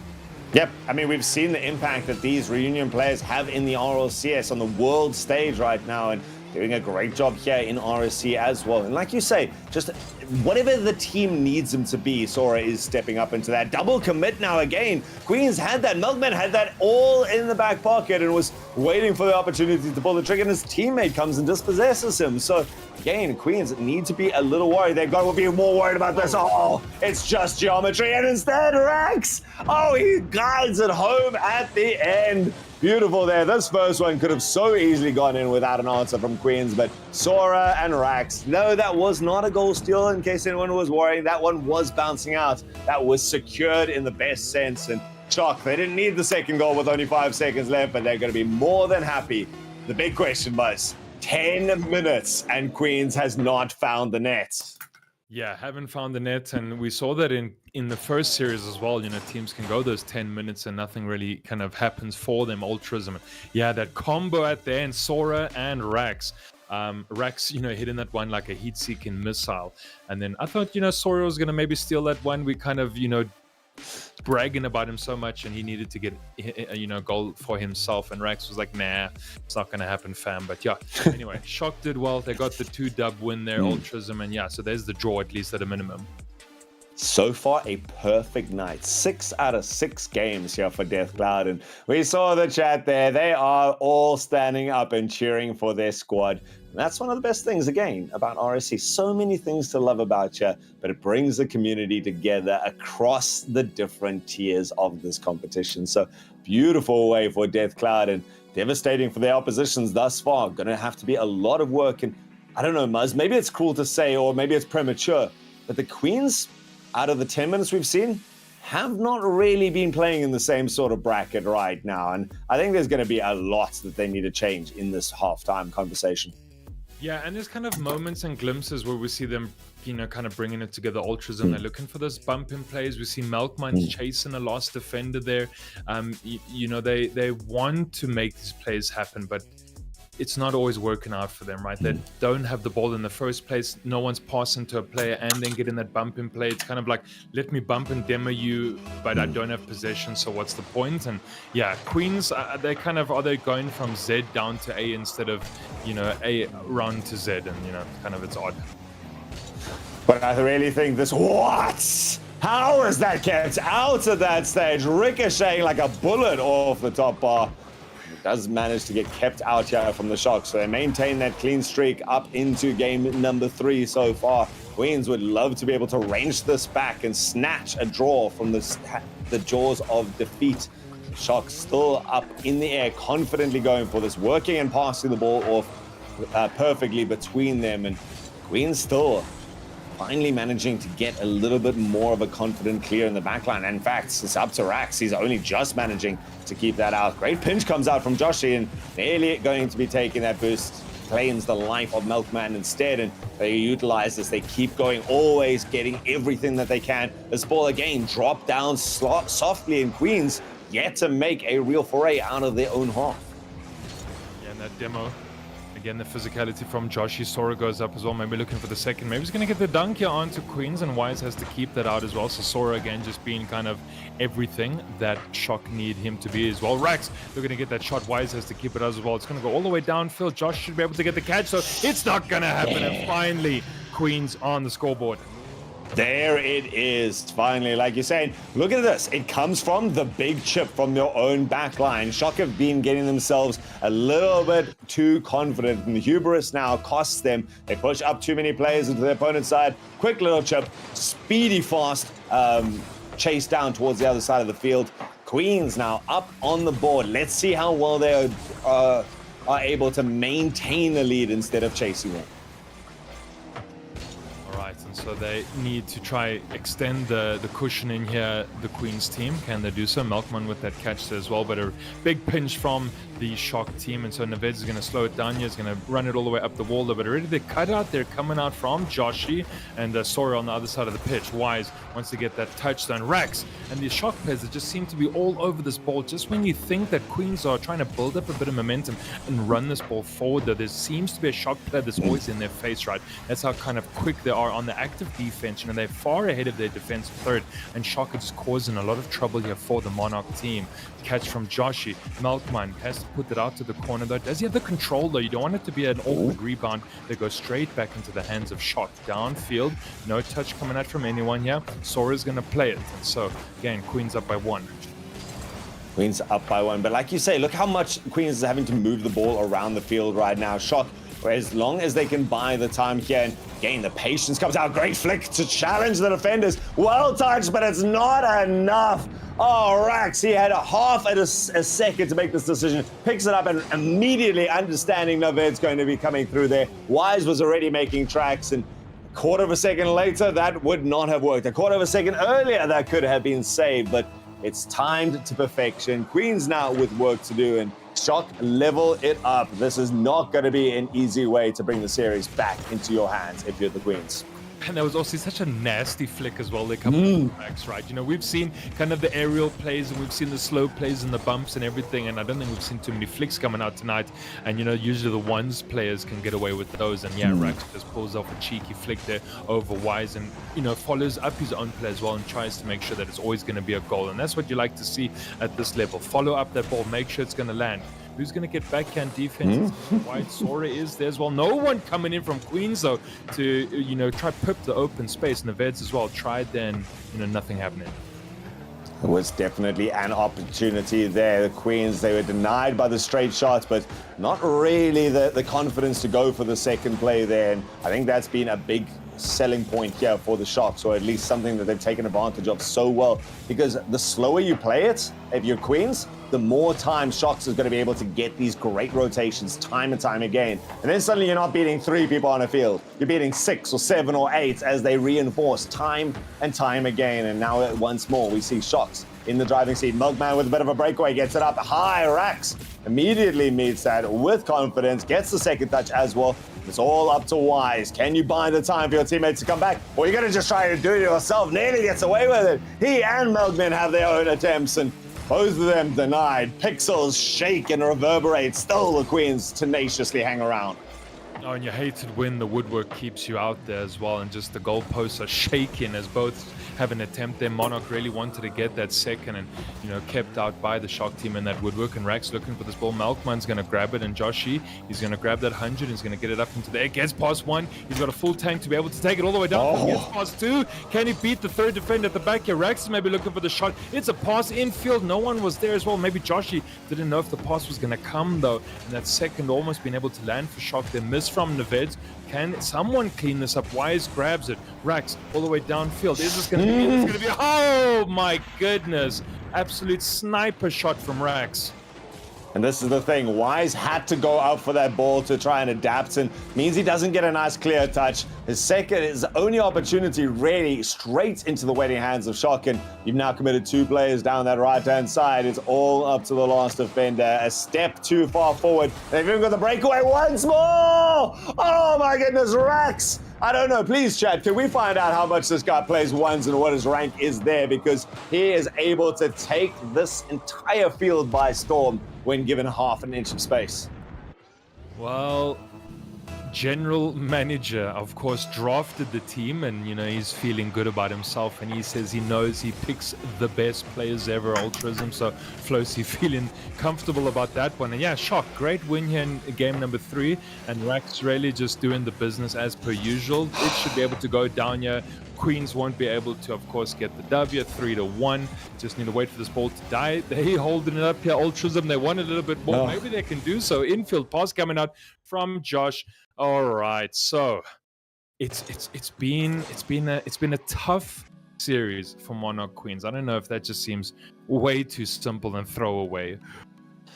I mean, I was hopeful right there at the beginning. They come in, they get themselves a goal up. They're finally in the driver's seat, and piece by piece, they give away 1 and they still hold it tight. And then the final 30 seconds is all it took to not just lose the game, but to have it ranged away from you and stomped back down to where you belong, it seems. Is the attitude of Death Cloud. They are coming in like a fugue against their opponents and choking them out, restricting their breathing space, and absolutely just putting paid to any conversation in this. So denied. Last week they were pushed down and denied all the way down to a 2-2 draw. This time, 2 games, 2 victories for this organization, and they are still unstoppable. 7 out of 7 games with 1 still in the bag. And it's still, I don't know, Muzz, you say it's a rough night for Queens. It feels, I don't know, maybe I'm getting ahead of myself once more, but it feels like they're going to still continue with another rough 5 minutes.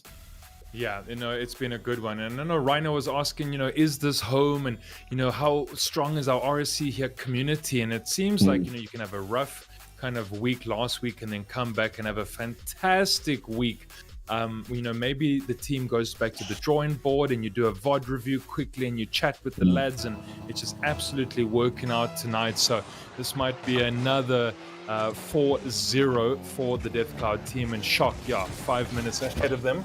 They could do it. No subs coming into this last match right now. Shock saying if it's not broken, don't fix it. Still Wise hanging around in this one. Naved's the captain, the lowest ranked player on his team. He's going to go up for this one. Takes a good shot there. Sora once more, the name that we've said a couple of times. But, as much as we've given credence to Sora, it just feels like everyone from Shock is pulling almost an equal amount of weight, just in different ways. Sora has been good on the baseline. There is some maturity coming out there. Joshi went for an optimistic dive through there and mistimes it by half a second. Now he has to tussle with his own teammate. Naveds, he actually, I don't know if that was a calculated little fake or not, but nearly finds his way into the back line, gives Queens the inch that they need, but this door, this crack of light that they're looking for, slammed shut there at the end by Sora, chased in afterwards. Rax with a bit of a tearaway. He and Sora waiting. The pass just needs to find a waiting play in the center. Almost certainly going to be Joshi. Joshi makes a great attempt, forces two players up. Once more, Rax and Sora lingering around, and Shock starting to set up a permanent base camp here until it's do or die. Yeah, good reads off the backboard here from Wise. He makes that initial save and he wants to clear and get rid of this one as well. He's able to beat out Rax, though. Maybe he can this time get the flick over. He's not going to be able to. Maybe there's a second man coming in, though. No one's going to be able to take that shot. Joshi deals with it quite comfortably, and it's good to see Monarch Queens putting this pressure onto Shock, though, and trying to get those plays coming together there. It all starts from Wise in defense and, ends with almost that shot coming in. The flick does go to that back wall, unfortunately, but good to see the intention coming out here from Monarch. Sora, bit of a hard shot there to the side, then Wise has to deal with it. Joshi trying to steal it past him as well. Melkman wants to try beat them on that left-hand side, though, and so at least Monarch, you can see good intensity from the team. Good intensity is really nice. So although we did kind of mention that at the beginning, sometimes there's a fine balance that needs to be struck. Queens are going forward with a lot more aggression, a lot more venom, but leaving that back line open, nearly taking advantage of there. And sometimes when you don't have the cleanest touches, that seems to have been the case for the Queens tonight, that they're not always getting exactly the hit that they want. It just leaves it open for the Shocks to clean up afterwards and take advantage. Half the game gone, though. And so far a deadlock, so Queens have looked better and better as the series has gone on.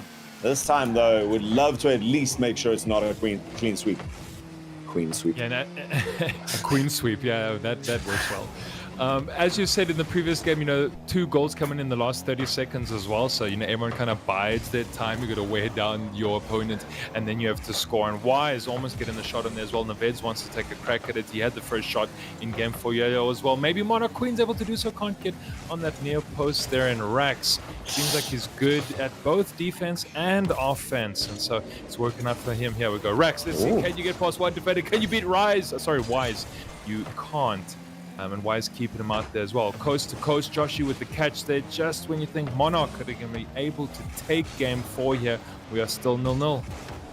And again, it's the Shock testing from a distance right there. That one off the boot of... Well, actually, boot doesn't really work in Rocket League, does it? Because it's on the other side of the car.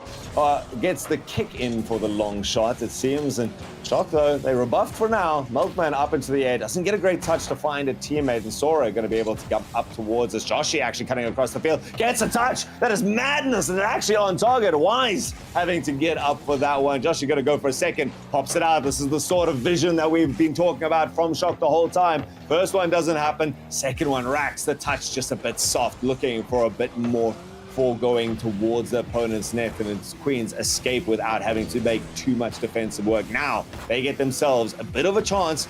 Yet that ball popped up in the center. Once more hands off. Wise looking for it, but Shock has stabilized well enough to make this a neutral fight. I mean, Naveds has taken 4 shots as well, right? So there's definitely kind of intention here coming out from the Monarch team there, and Wise as well. He's also taken a fair amount of shots there. Just want to see Melkman adding his name to that tally as well. Wise, nice little cutout there on the midline, gets rid of Rax. Wise again fighting tooth and nail, though they really want to get this goal, and Naveds fighting on this corner, and Sora not able to clear that one effectively. Melkman running around with 0 in the tank. Hopes and dreams here for the Monarch Queen side. Sora clearing that 1. The Veds are not looking to get the double, and so Queens, at least they are fighting in the defensive third year of Shock, though. But again, 0-0 with the clock ticking down. Might see the second OT tonight. Series 1 was decided with game number 4 in overtime. Seems like Series number 2 going to continue the way history has been written. They are going to now just wait for this ball to touch down. Going to be difficult for Shock to keep this up. They don't manage to. We go to an overtime. Queens, they've only managed to get 1 goal of the 15 preceding minutes. In fact, the 20 preceding minutes. Now, though, this 1 goal could not come at a better time. Would secure themselves this game at least and put pay to it. Oh, and they nearly find it there. It's just Rax showing that he's not just good, but in any goal mouth, he is perfect. Joshi now with a little bit of a breakaway, goes for the wave dash, actually uses that to skirt it past one. Navids chips it up high. Sora looking to meet it. And Queens, though, they regain possession. Let's see what they can do on attempt number 2. Just the opportunity's been strung together there for Monarch Queens as well. Is it going to be open at the back? Finally, right, Ultras, and we all kind of just exhale. And we feel the sigh of relief finally here. Monarch, exactly. Queens get the goal. Wise, I think Wise has been waiting for a goal this whole time. He's just been there and thereabouts, as Greybeard would tell us. And finally, there it is. Monarch, Queens, they get it when it matters. Ultrism, but 3-1, same as last week, but not the way they would have liked it. Yeah, exactly the opposite of last week. Contrast, which now leaves them basically stuck in the middle of the pack with that land starting to loom in far too few weeks ahead of them. But it was nice for them, I assume, to get that 1 game. You know, they've been waiting for it for so long. And I mean, Milkman, it was flashed on for just a second, but the tactician, 6 balls towards the center. He was desperately looking for anyone to grab hold of those. It was Wise at the end to be the one to clinch it out. But I think that could have come far more frequently if they were ever going to take this game towards them. On the other side, very little to criticize from this Death Cloud side, I must admit. 2 games or 2 series for the night and 2 convincing wins. Yeah. All right, well, let's bring Rhino back into the view here. Now look at that smile again. Love it. Always going to bring the smiles, boys. Always going to do it. And Death Cloud brought the smiles to the stream as well. A fantastic game from them. Obviously, 3-1 victors in the end. They did drop that final game in OT. We'll talk about it in just a moment. But the biggest talking point coming out of that game has got to be Rax, hasn't it? I mean, 8 goals across the series, scored 5 in 2 games at the start. He was absolutely frying the Monarchs.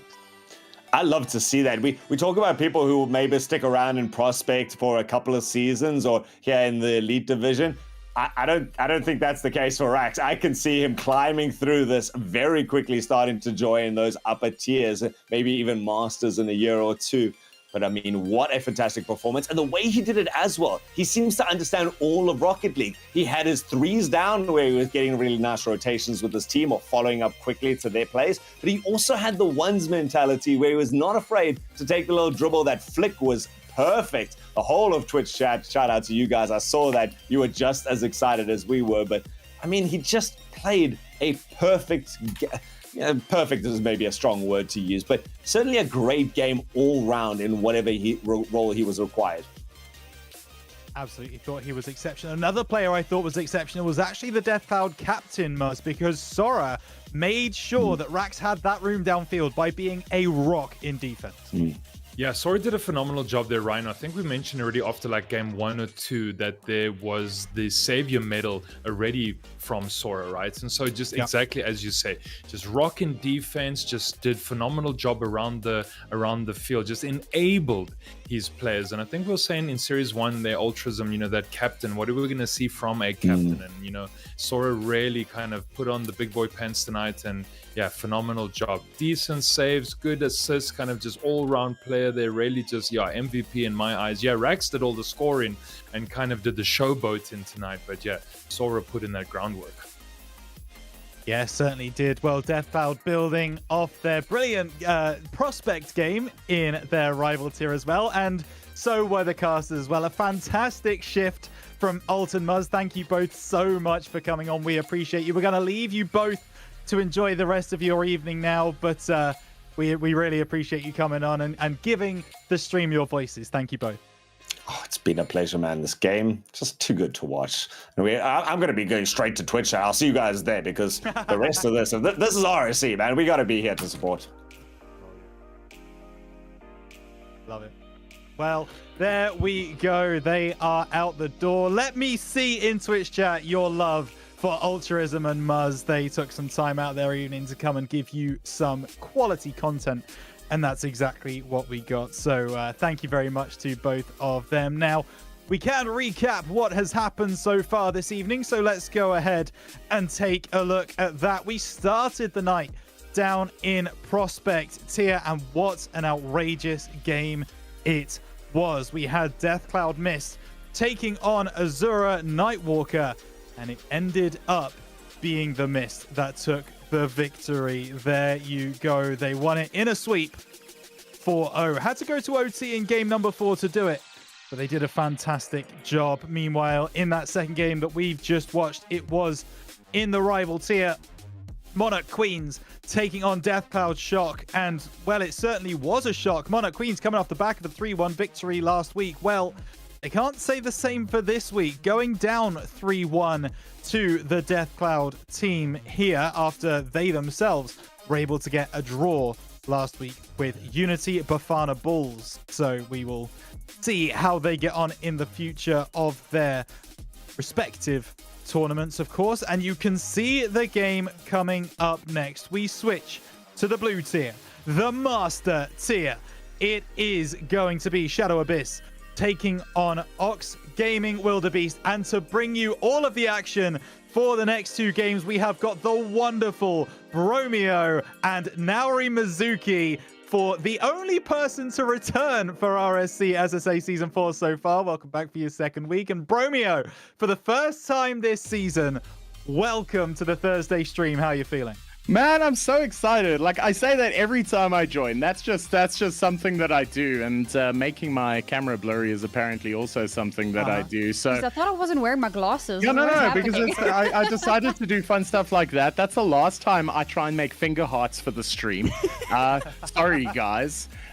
None of that. I got, told off there. But I'm so chuffed to be here. I saw, the first stream from Comic-Con, and now I get to be here in the hot seat to cast another game with Naori Mizuki as well, which I'm so excited for. And I mean, I'm so excited as well. So have you back on, Sam. It was wonderful to have you in week 1. Did a fantastic job. Couldn't turn away, could you? Back for more?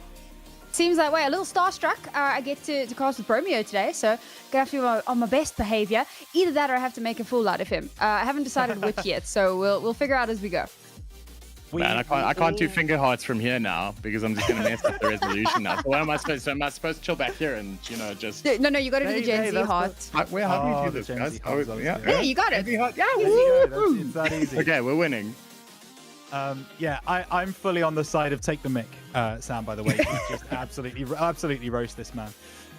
But we do need to talk about these 2 teams coming up. This is our first Master Tier game of the season live on stream, and I'm so excited to bring it to you. We've got Shadow Abyss taking to the field. They won week 1 in a sweep. Unity Zulu Thunder going down 4-0 to this Abyss side, Bromeo. And they've got a roster that kind of backs up the Shadow name.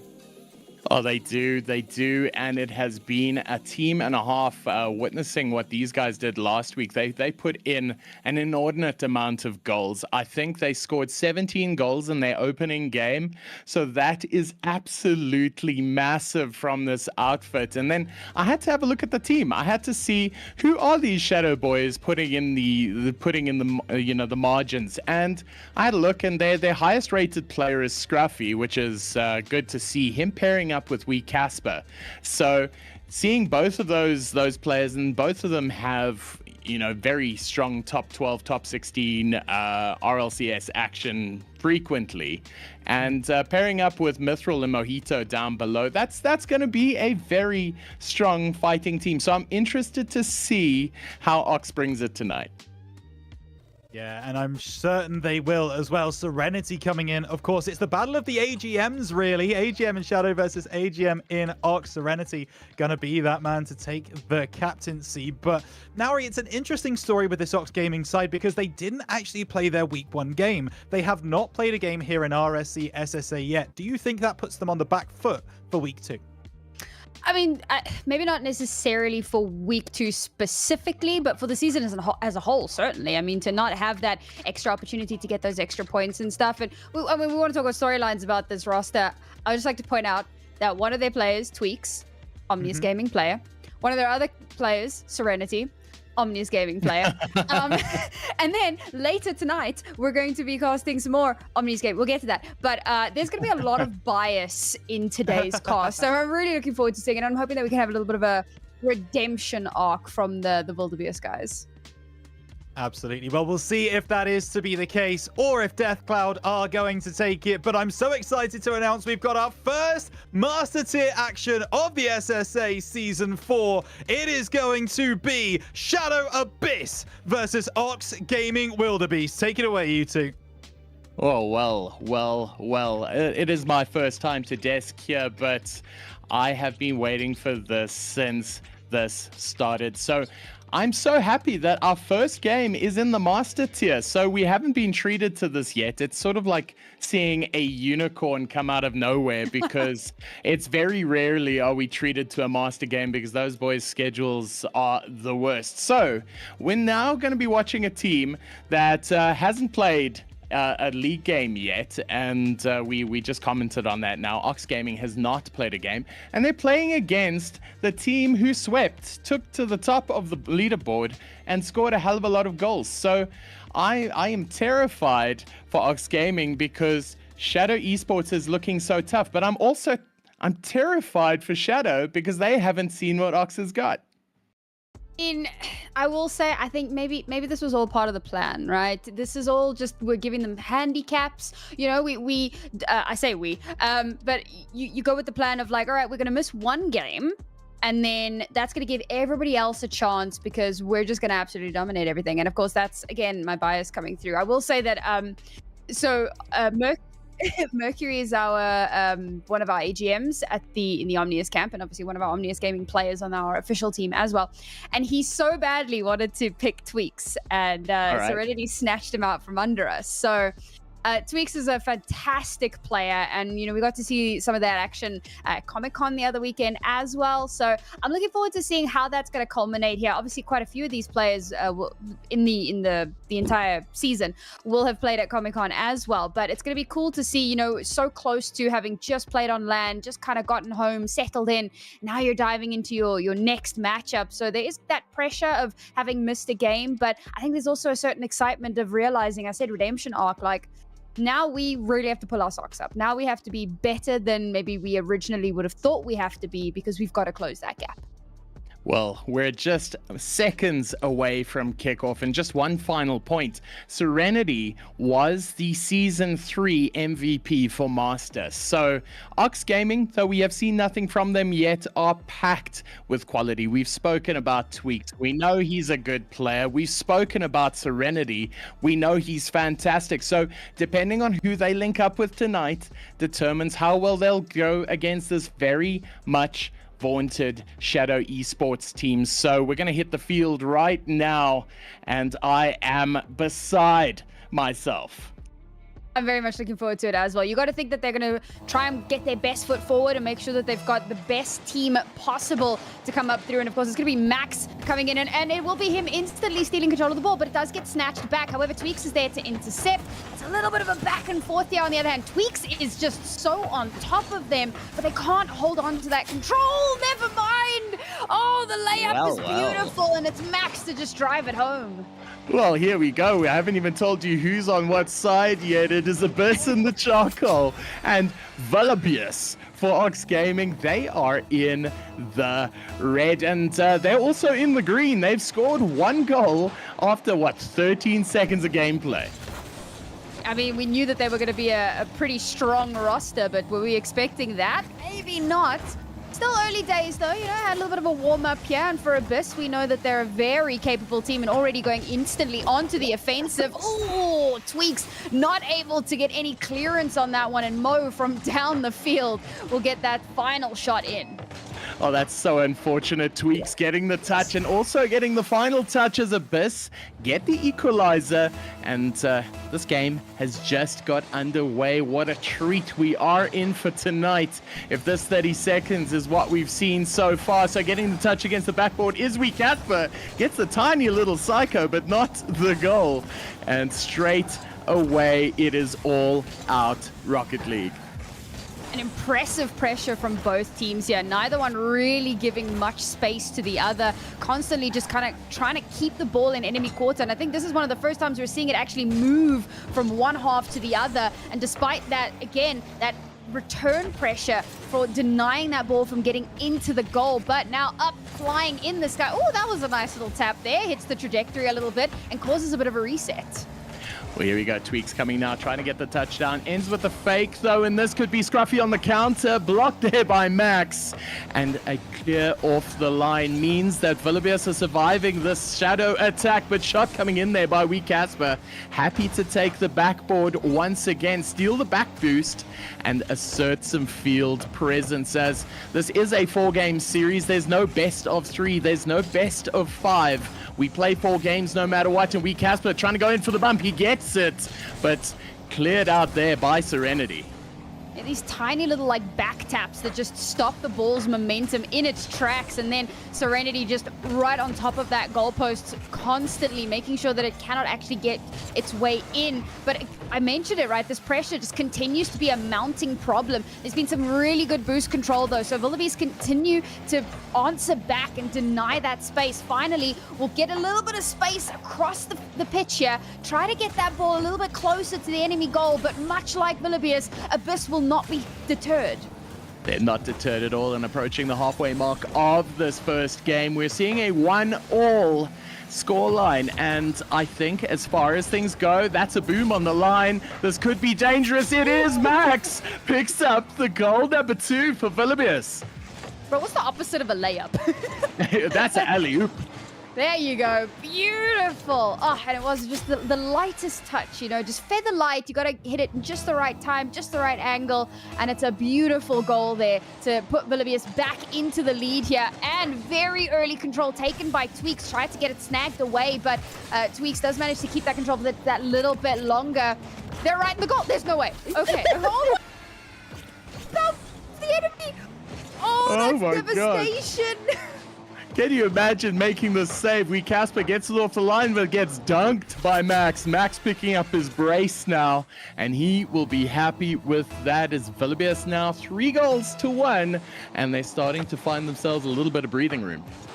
Oh, Max has been so good at these kickoff control taps, just consistently round after round, but it's all about maintaining that control.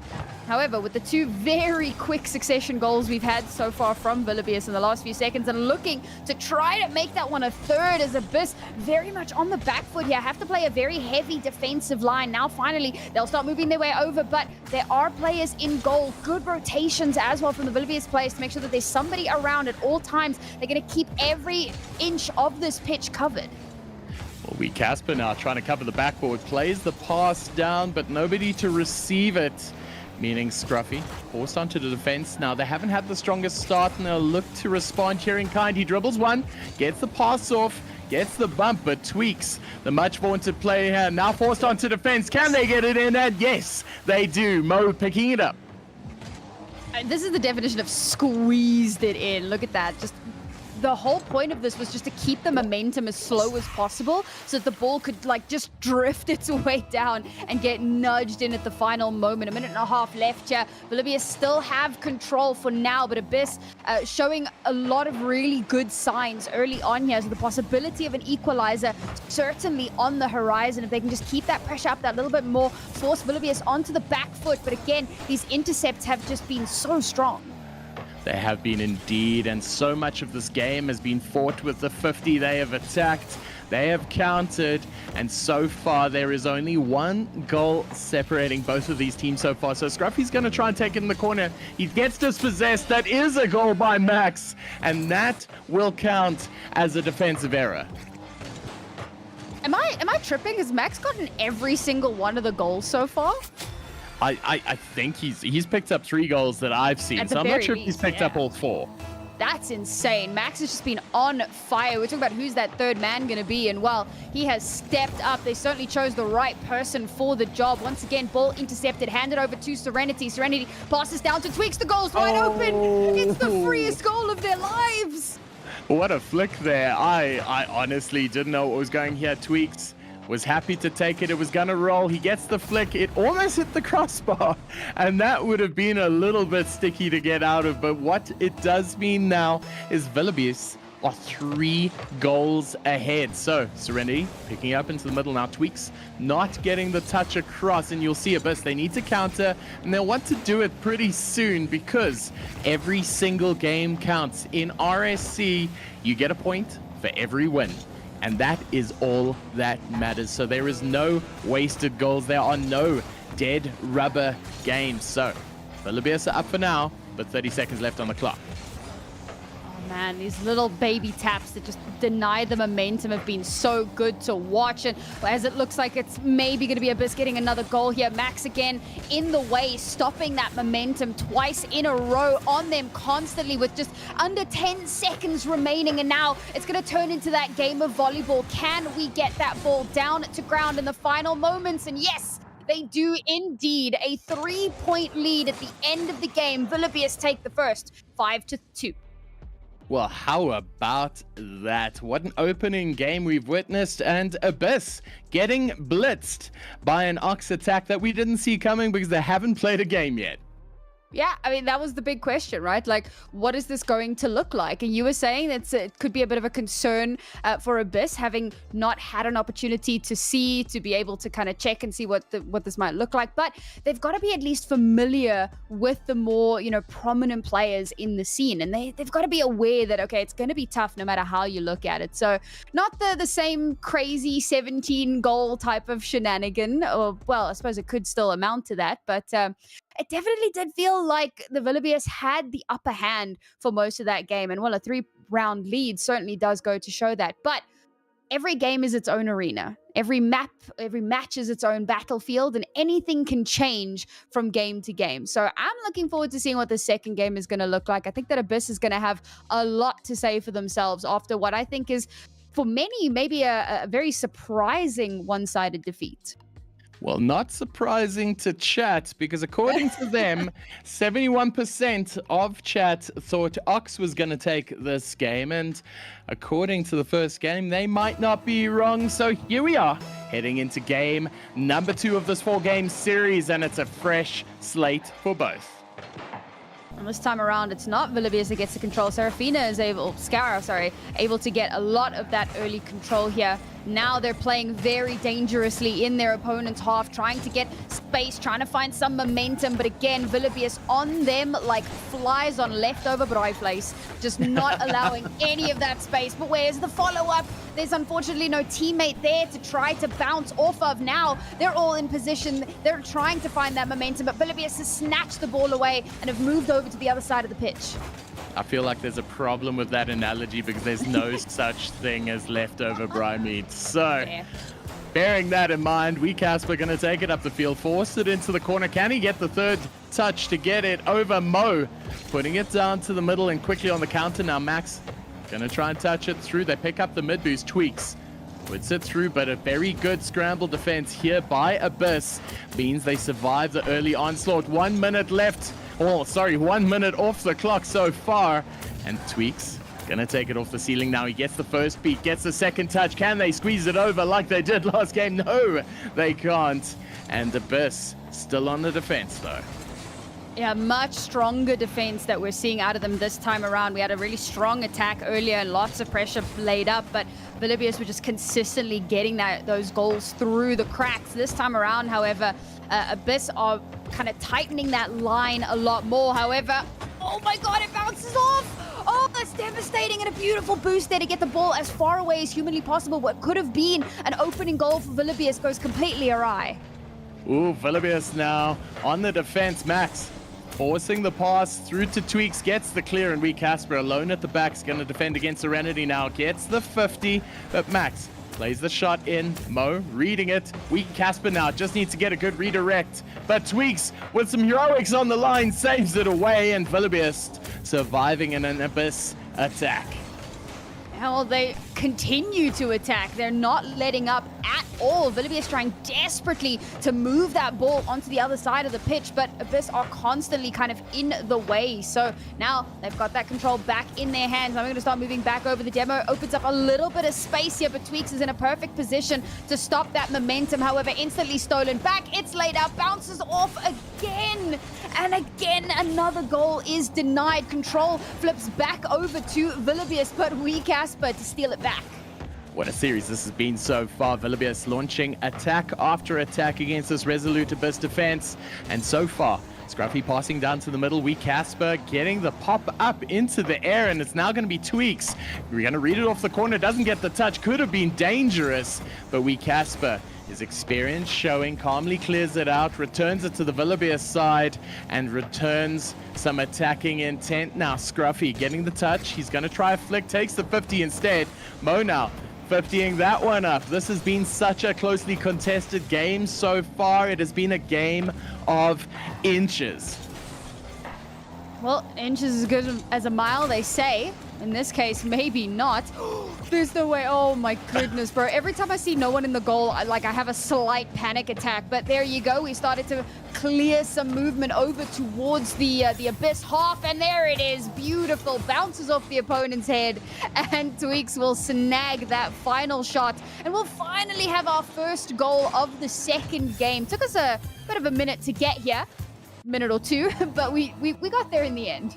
But we got there, we did, and speaking of getting there, it is Villabius now 1 goal ahead, and it was that layup by Serenity electing to go for the backboard, pulled in 2 defenders, and ultimately opened up the gap in the defense. Oh no, there's a rule 1 here now. Serenity got an open shot at goal, but scrambled back. Casper forced onto defense here. Could be a goal here. Faked! Oh my gosh, and Serenity with a disgusting little goal there.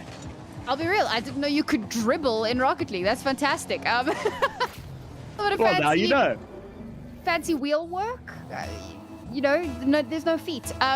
But it's a beautiful second shot, and now Abyss at a bit of a disadvantage and have a bit of a tall mountain ahead of them to climb their way back in. We're just at a minute remaining. 2 goals required to even things out and potentially get us an overtime scenario, but so much more to get done if they want more points in the series. 100% they do, and trying to force the issue and get a 3rd goal for the game is Villabius. But right now, Mo trying to fake in the touch, but Tweaks electing to go all in on defense. It's now Serenity taking it up against the backboard. It's going to try and set up a 50 in the sky as Tweaks plays it into the air. Now they're happy to burn the clock. They're 2 goals ahead.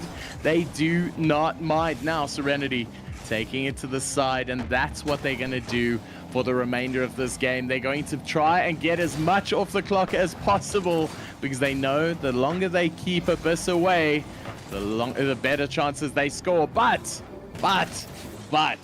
they pick up goal number 3. It won't count for much, but right now they're applying psychic damage. Absolutely right. It's all about getting in your opponent's head, the mind games, and forcing them into a situation. Because remember, with this being a draft league and maybe some players that haven't played much together before, it could be a lot easier to kind of get under their skin a little bit here. So perhaps that's the strategy that we're employing. But with just a few seconds left, it hasn't touched ground. They've somehow kept it up in the sky. They're desperately trying to at least get one more, but no, it will touch ground. And Villabius, another map with a 3-score lead, this time a 3-0 for the second match. Well, a 3-0 indeed. They've picked up the second game on the trot and starting to look more comfortable. However, and I say this as the biggest caveat, for the longest time, that game was a dead heat. So we need to think of this in a little bit more of a broader picture thing. and we don't have the luxury of getting settled into a best of 7. 2 games are done now, and there are still 2 games to go. So the best that Shadow Abyss can hope for right now is a draw. And at the very least, Ox Gaming is going to go for the jugular here now in game number 3. They'll want to settle the scores here in game 3, because why drag it out? Yeah, absolutely. I also feel like we're seeing a lot more signs of life out of the Abyss roster. It feels like they definitely kind of pulled themselves towards themselves a little bit, particularly for the first kind of half of that match. And then once that first goal came through, it kind of hit a little bit of a speed bump there, and they struggled to get that momentum back up. But if they can keep doing that, right, you've got a moment now to just kind of chat it out a little bit. All right, what went well in that game? What can we expound on? There's definitely some potential. And I feel like they almost like fully reverse gear. So, you know, game 1, they're like attack. And game 2, they're like, whoa, our defense was really shoddy. We need to buff our defense. And so they hard focus on the defense, and it's like, okay, but we still have to get there. We still have to actually get to getting a goal. You can't just live on the defensive side. And so I think that finding a good balance between those is what realistically is going to be the big thing here for Abyss. Can they do that, you know, within the next 2 games of this series, or is that something we're going to have to wait until next week to see? Well, what we won't have to wait for is game number 3. That's starting right now in this 4-game series. And immediately, Villabius are going to take possession into the Abyss half, trying to take an early opener into the account. It's going to hit the backboard, causing a little bit of chaos. Tweaks with the shots. And Scruffy forced into the save. Immediate dramatics, and we're only 15 seconds in. Just constantly keeping up that pressure as far as possible. And again, just Villabius on top of them at every step of the way. It's like you're a guard in basketball, right? Like a similar thing going here. Everybody has that one person that they need to watch, but unfortunately, they've left the goal entirely open and, well, unguarded. And Abyss, within the first few moments of this match, will get themselves a goal. And I believe it's the first time they get the first goal, so hopefully that'll be the mental reset that they need. Oh man, I wish I could have seen that from Serenity's perspective, because it looks like Serenity expected the wall, but then got the ground dribble instead by Mo, who just cut him on the inside and shredded to pieces, picking up Abyss's first goal and coming out shot across. Can they get a second? Yes, they can. Scruffy picking up the second goal in what feels like the second. That's what I was saying, man. The first couple of maps, it was just a warm-up, right? We're figuring out what our momentum's going to look like. We're figuring out how we're going to deal with this, with the pressure that we're experiencing from Villabius. 2-0 lead, and we are barely a minute in. Villabius now, a tough ask for themselves to try to come back into this. Ooh, miss there allows Villabius to continue to kind of keep up that pressure, but not out of the woods just yet. Abyss still very much have an opportunity. That being said, kind of as I say that, they've already dribbled their way all the way across the pitch to the other side, but it's Abyss who constantly maintain that control. The goal is empty again. Can they sneak it in? Yes, they can. Serenity just a little too far to the side, and it sneaks its way into goal. Oh my gosh, what a shot by Wee Casper, finishing it off with an exceptional wall read, and that's going to get clipped for later. Abyss now 3 goals up, and just over a minute in this game gone. So a fantastic response by Shadow, and they'll be looking to extend upon this, because if this is what we're going to see, the least we should be expecting is a draw, as Wee Casper, who just scored that absolute banger of a goal, showing exceptional leadership in taking this one through, picking up the game, the series even, by the scruff of the neck and saying, hey, come on, let's go. Scruffy. I see what you did there. All right, we had a little bit of a stalemate at the moment. Just kind of the tug of war towards the middle of the pitch here, trying to see who can garner that control. Villabius get dangerously close to finally putting one away, but Abyss finding those opportunities, stopping that in its tracks. Now, Villabius again very close to a possibility here, but have to be very heavily on the defensive line. A gap found, Serenity trying to use that to his advantage, but does get slowed down and staggered out. Ball taken over, but instantly clapped back. Now, Tweaks looking for that opening, but again, Abyss constantly on their tails. almost there with a redirect shot, and that would have been an absolute zinger if he caught on the end of that. But Serenity still keeping up the pressure. Hands it off to Tweaks now into the corner, read by Mo, gets the demo on the goal line. They don't have a third player there, and it's a scramble defense now as they're just trying to get it out. Mo, Scruffy, not a lick of boost to their name, trying to survive this Villabius onslaught. Casper, no, picking up the 100. Ooh, lead blocker going in, they get the fourth. Was a read, or if it was just like the greatest timing of all time. But you were saying it right, there was like no boost left. Villabius had very little. They were busy trying to recollect that, and in those moments Abyss can just snake their way all the way down the pitch and lock in a fourth goal. Villabius now very much on the back foot after the first couple of matches. To see them kind of this heavily at a disadvantage, and it's not looking too good for this match in particular. But can they fight back? Very close here. Oh, that could have been what could have been, but there it is. The follow-up is good, and finally Villabius will put themselves on the board. Oh, so close. You saw the ball flashing. I felt like it was over the line for the longest. It was almost an immaculate save there by Mo. But Villabius picking up a goal. They're gonna see if they can walk this one back. It is, like you said, a bit of a mountain to climb. He lost possession there, and defending up against the backboard now. Straight off the bat, they are launching the counter, and Mo getting a touch, no boost, can't do anything but bumped there away. He gets the second flick. Can he get it? Oh my gosh! What a play by Mo.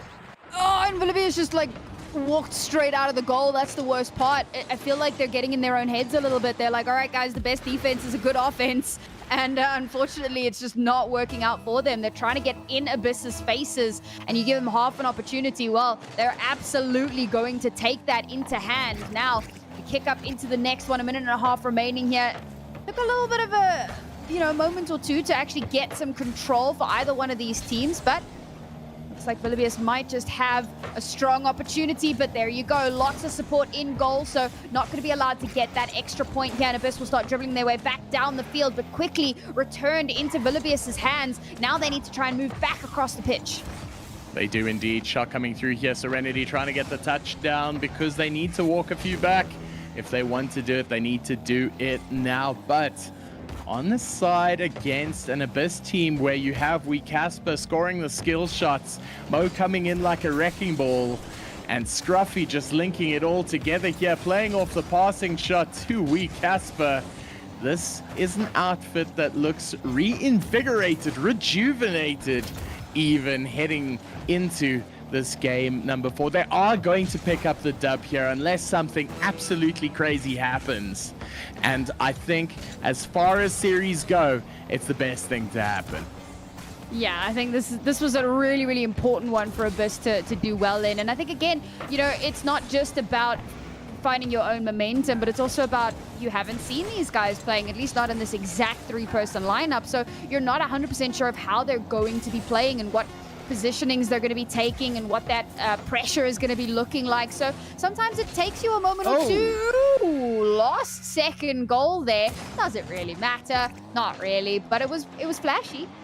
Oh, we're statting the pads, we're padding the stats. And Max will take it, assisted by Serenity there. It won't count for anything at the end of the day, but it will be a response. And a response is what's required after a demonstration there that by Abyss that they are here to play some Rocket League. So as far as things go, I loved that response by Abyss. It's what we needed to see for the quality of this game. It looked like Villabius were coming in marching. They'd already picked 2 games up on the trot, and something must have been said at the halftime between game 2 and 3 for such a response like that. Yeah, I'm really excited for the last map, not least because map 1 was a 5-3 a 5-2 in favor of Villabius, then a 3-0, then a 5-2 2 in favor of Abyss. I'm seeing a pattern emerge here, and I'm wondering if our last one is going to be a 3-0 in favor of Abyss, maybe. It might even end up being that way if Volibears can't kind of pull themselves towards themselves a little bit more here. It feels like I was saying it towards the end there, but maybe getting in their own heads a little bit too much. You know, when you're winning, it's easy to be confident. It's easy to communicate and to be on top of everything and to be playing off of one another beautifully. But when you're on the back foot, it can also be very easy to kind of devolve into that stress situation, that fight or flight, that especially if you know you're a good player and you maybe don't have as much synergy with all three. And obviously we know Serenity and Tweaks play together, but how much have they played with Max? And is there a moment where you're like, oh, I need to make a hero play right now? You know, I need to be the guy, I need to do the thing. And then everything just kind of falls apart at that point. So the mental game is a really, really important factor. Well, mental games are strong by both of these. They are both certified winners, and we will find out in this game number 4 whether it's going to be a 3-1 Abyss, whether it's going to be a a tie for Abyss, a 3-1 for Volibears. But one thing we do know is production hates us, so we just missed an Abyss opening goal. Thanks, production. Can't believe Thanks, you've done production. This. It's fine. I'm sure there will be many more for us to watch if that last game was anything of any sort of an indication here. And Abyss already very much on the offensive, looking to follow it up with a quick second. Volibears realizing that they can't really allow that to happen, but are they in position? Yes, Max, nice little boost there. Get himself up in the sky. Try to redirect the ball as far as possible, and they've done it. Serenity now has that control, but snatched away by Casper. Oh, and very quickly, Tweaks is there just to deny any space garnered, but not for very long. Scrappy already on the move towards the goalposts. Pace of this game picking up quite substantially as Serenity takes it to the wall, met by Mo, though, as Scruffy takes the 50, and you'll see that so often. Most plays are counted immediately by a 50. Not there, though. That's countered by violence, as we see a demo come in, disrupting the play there, and Scruffy retaining possession, passing it across field, electing to take it mid, and Serenity now having to do a lot of work from his own corner. Scruffy laying it down. Shot coming in here by Casper. He's going to take it up. Gets the beat. Tweaks floating what feels like forever, dispossessed by his teammates to allow for the clear. But what a start to this game number 4. You know, that one goal aside, very much a back and forth affair here. Casper trying to set himself up, but unfortunately not able to finish the job. Now Max has that control, going to start moving his way across the... He snaked straight past! Oh, that could have been the craziest little snatch away, but no, he somehow manages to twist and turn his way straight past Scrappy, maintains control of the ball over top of Mo to get the ball straight through. Oh, that was sexy. Please, Scruffy, slow down. I am married. What a shot was that? And Serenity with the boom off the bat, and what a counter by Abyss. And Volibears, it is one apiece so far. And it's turning out to be an absolute classic so far. Tweaks with the shot coming off. It's going to hit the back forward and cleared away by Mo. Serenity now. Can he play the shot down? Yes, he can. And picking up another for Volibears. Oh, just beautiful control there, man. And this is the big difference that you see from our higher leagues to our lower leagues, is the control over that car, the beautiful flips and resets that help you control that ball in the most perfect way imaginable to get unrealistic goals. And now Volibears get themselves a lead. Oh my God, right off of the kick. And I don't think I even saw that. I think I blinked. It was just Scruffy. Just Scruffy doing Scruffy things. Scoring a goal. Assisted by Mo. And that was a classic kickoff goal. That's what we love to see. That's what we need to see. The scores are now 2 apiece. The game itself is a dead heat. And it could be anyone's right now. And Scruffy trying to take the high shot. Mo taking the low road. Elects to pass to Casper, who's going to bang it in and tries to brute it over. But the attack is not done yet. Scruffy getting the reset. Can he get the touch? No, he cannot. But Casper taking the shot across still into the corner now. They're not out of danger yet. Casper picking up the corner boost, stunting the counter of the Volibears. This is awkward now. They're going to play it down, and that should be Serenity's to clear. Managed to hold on to it for just a moment, but Mo is there to bring it back. Nice little intercept. Just trying to stop that momentum as far as possible. Neither one really garnering too much control here. It felt for a little bit like Volibear's maybe overcompensated 3 players in towards goal, but then realizing, hang on guys, this isn't the best bet. So they spread out that little bit more. Now they've got a bit more control over the pitch as a whole, so they can keep fighting back. But Casper managing to bring it back into his team's control. It does get lobbed straight back over, however. And well, I made the volleyball comparison some time ago about touching it to ground, but this time it's just an aerial battle back and forth in the sky. Neither one really gaining much ground. Not much ground because they're in the sky, Sam, and there we go. That's the shot. Making no sky, making no ground, just making goals. And Max making no mistakes as he brings Volibear 1 goal ahead with 90 seconds on the clock. Well, 3-0 that I kind of alluded to, not going to be happening a second time around here. Very much a far more back and forth affair. This is the match we were waiting for from kickoff right at the beginning.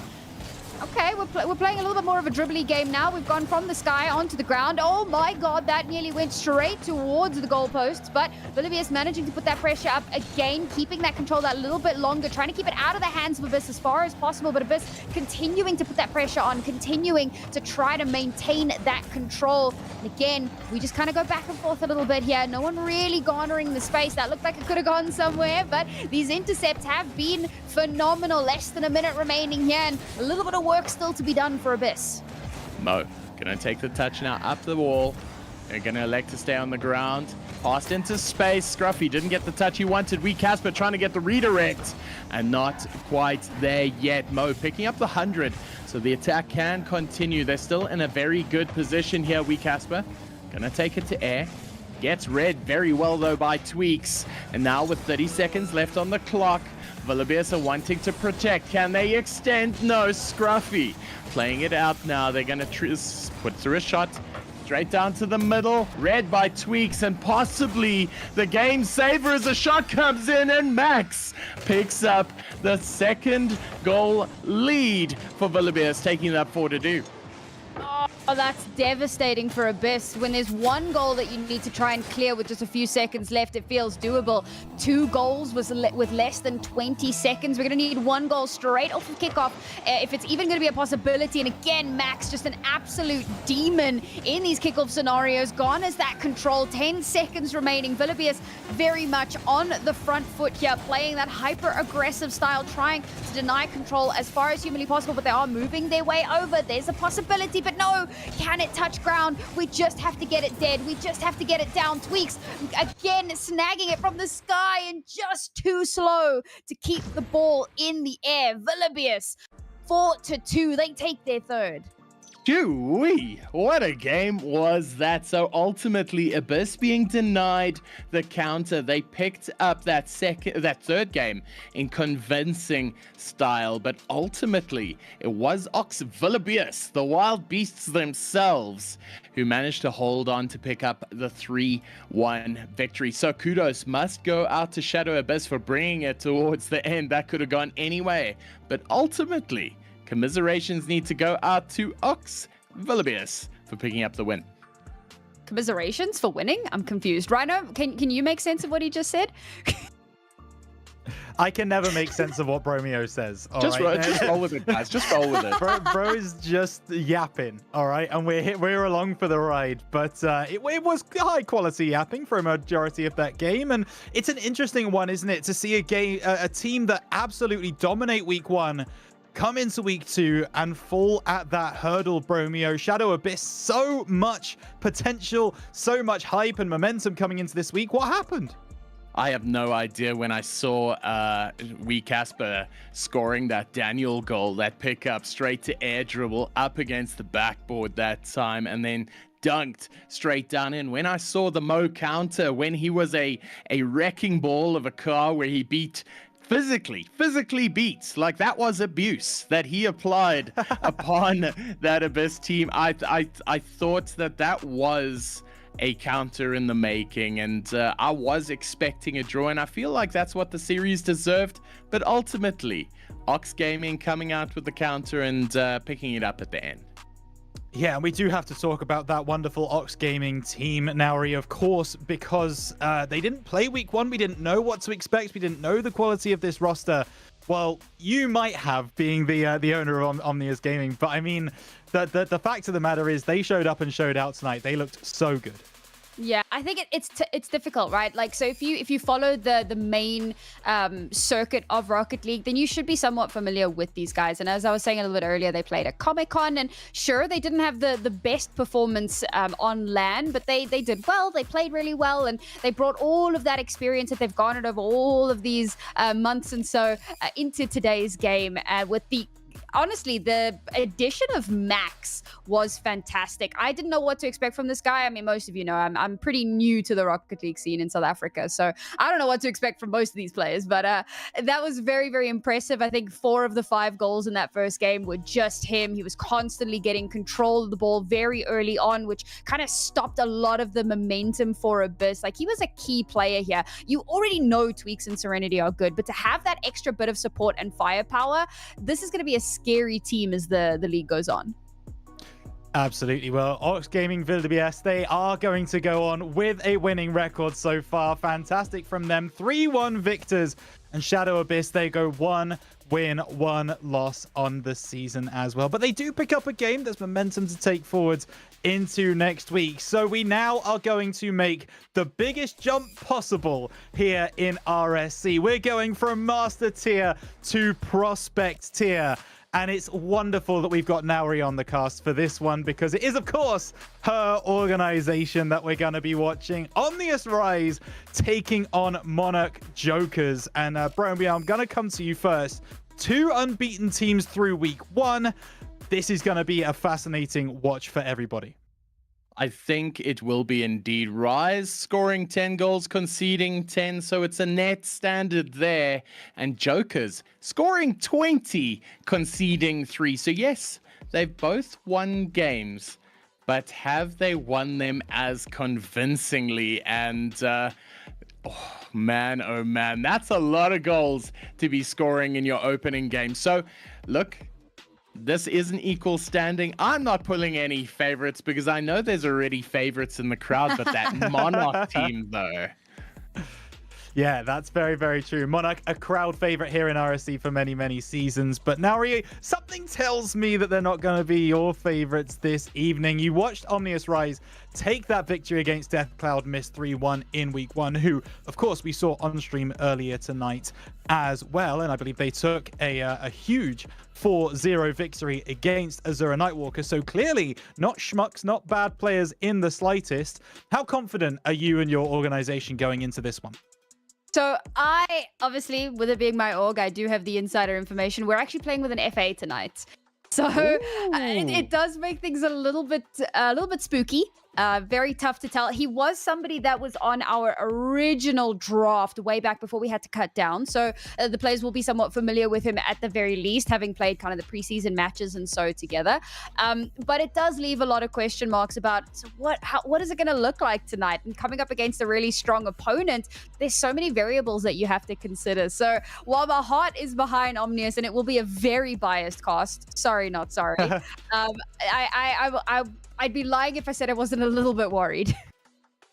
Well, we'll see how worried you actually need to be as we kick off the final game of the night. Week 2 in RSC SSA Season 4 ends with a Prospect series. It's Omnius Rise versus Monarch Jokers. Take it away.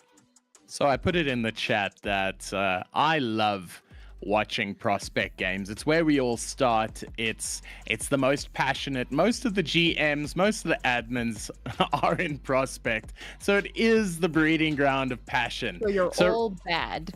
Yeah, no, we're all terrible at the game. Make no mistake.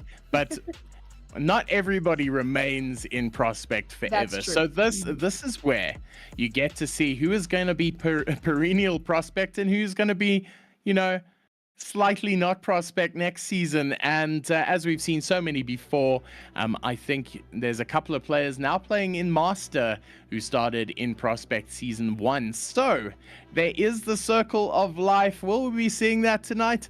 I'm not sure, but you said you're playing with an FA. Do you know who that FA is? It's Yannick. Okay, and then, Yannick, EU player as well. Yes. Oh, yeah, there we go. Interesting. And I'll be very interested to see that opening lineup, because they are going to be going up against a very strong team of Creven, Flace, Swifty Rocks, and 850 Clutie rounding out the bottom side of that. So you'll probably see the first 3 of those starting. And depending on how that game goes, they might throw in 850 towards the end. I'll leave the team tactics out of it because this is Prospect. Anything can happen. Are we going to see flip resets? I don't know. Probably not. But then for the first game, we did see a flip reset or two. So maybe my views are antiquated. I don't know.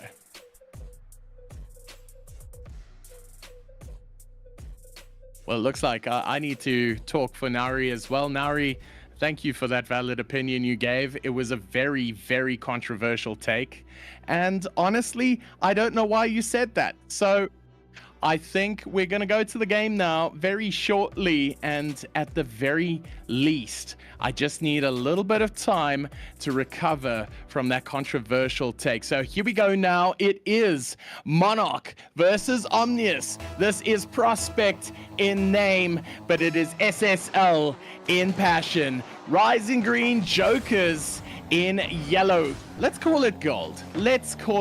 So straight off the bat, it's Jokers now playing for possession. They're going to want to make a statement early, and here we go now. Flace has got a free shot on goal. He's going to pick it up, and just like that, Jokers are in the lead. So this is where Sam would say something controversial again. I did tell her to come back at a time when she could control her takes, but we've got a man who's not Sam, who's going to help me cast this game just while Sam is away on holiday. And that man is Rhino himself. Yeah, well, that's part of hosting, is you're always on call. You're always ready to jump into the booth, and that's exactly what we're going to do. So while Sam takes a little while, we're going to see if Rise, her organization, are going to be able to get back into this one. Cleared away there for the moment by the Jokers, but brought back in by Rise on that right-hand side. Looks trying to get this one off the backboard, wants the double, might have a teammate, double commit. The demo comes through as well, but it doesn't come to much. Rice still attacking. A chance here for Yannick. Goes over the top, needs some help. There is a shot. There's a save as well from Krieg. Well, here we go now. It has been an attack and a half by Rise, looking to counter. And despite all of those very, very sordid and controversial things that Sam said about the teams earlier, it has not translated into a scoreline deficit, as Pixel Glitch going to be forced to make a save now. He doesn't! Ooh. And Crevenator with an absolute mortar. From defense to attack for Creve as he makes an all-important save at one end, and he snipes the bottom right corner at the other. It looks like the Rice player had so much time to get across the line, but just could not find the answer. And Jokers, well, they double their lead, as you rightly say, and it's 2-0 now with 3 minutes 40. Still plenty of time for Omnius to get back into this one. So now it comes over the top, but a good save comes through from Yannick to keep the scoreline at 2. Oh man, and what was that? So I understand that it happens so much. You think you've got space, you think you can take the catch, and then you run out of space at the very last minute and go, oh well, I didn't actually have as much space as I thought I did. So now Crevenator looking to make another shot, but this time from much closer. They're happy to keep the attacks coming from wherever, and it is now Yannick, the FA, getting in the dribble. He just needs to get the flick. He does. But unfortunately, nobody there to take the opportunity from the sky. Again, although Yannick may be an FA, he is so well known in the RSC kind of setup at this moment. He's a very well-respected player in the Prospect tiers. And I'm sure he will be looking to do a good job here for Omnius. But for the moment, they are on the back foot. Not even half this game played yet, though. And Bromeo, that does mean that there is always a chance for a recovery. Momentum feels like it plays so much of a factor in these Prospect games. If you start to feel good about the team, if you start to feel like you're playing well, suddenly it becomes very difficult to deny you. Well, look, when you don't have the mechs on your side, you need to have the passion. You need to have the mentals, because that is one thing that is certain. You can play with SSL mentals, even in Prospect. And yes, you're completely right. It bears so much of a difference in a game if you can come into it with confidence and belief. And talking about confidence and belief, Yannick taking absolute snipe, unfortunately not coming away with it. Yeah, it doesn't seem to, but he's put Rise on the front foot. That's exactly where they want to be. A fantastic save from Swifty Rocks to keep the ball out for the Jokers. And as much as we can talk about the Jokers' offense, obviously 2-0 up, their defense has been rock solid. Rise have asked a lot of questions, and they've always had the answers. Yannick trying to get around the side. Swifty sends it back into the middle. Will be cleared away now by Rise. It's not good enough for the moment. Blaze trying to get this one out of the corner. Looks for a teammate. Cleared away by Yannick. Swifty Rocks makes the interception, and Rise have an open net to aim at. It's just not going to make it there. And they're going to have to try and build something again with a 2-on-3 attack. It doesn't happen. Kree finds the clearance. Well, straight back on their defensive line. It's going to fall short, and Swifty with the clear off his own goal line and showing remarkable composure in what was a very trying time for his team. So recovering well. Ooh, some demo on the line. Creven with the shot. Can they get it in? No, he cannot. And how close was that? There was all of the aggression, just sadly none of the accuracy. Yeah, unfortunate there for the Joker's side. They could have made it 3, but Omnius still in this game. 30 seconds remaining. It's not a lot of time, but that ball over the top, they score now. There's a real chance, and Yannick makes sure he pushes that one home, and suddenly there is a cat amongst all these pigeons on the floor.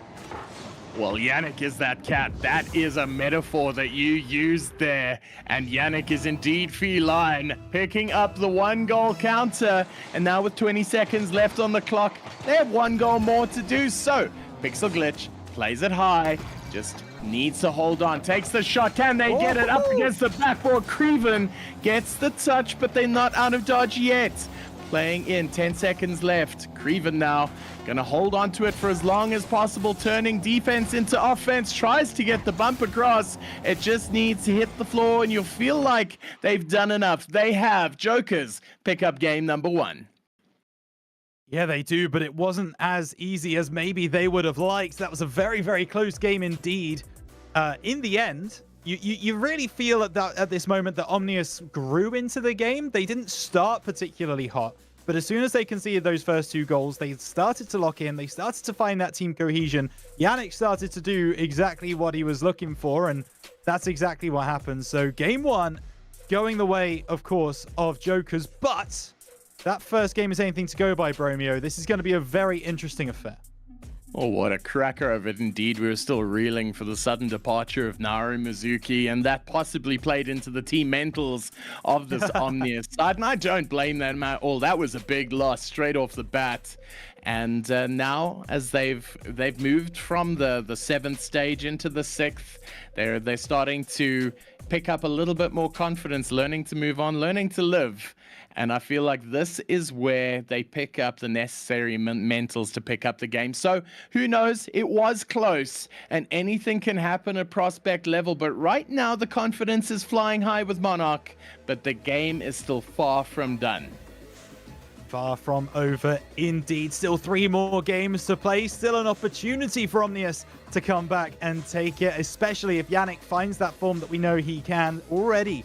Getting on the scoreboard at the end of that first game, looking now to go ahead into that next one. But for the moment, we do get into game 2. We do have a slight tech pause, so maybe there will be some issues, but Rise versus Jokers will get underway again very shortly.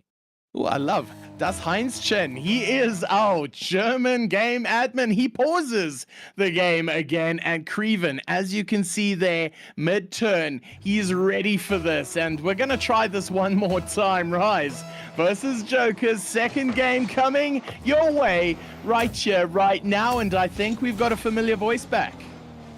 I'm back.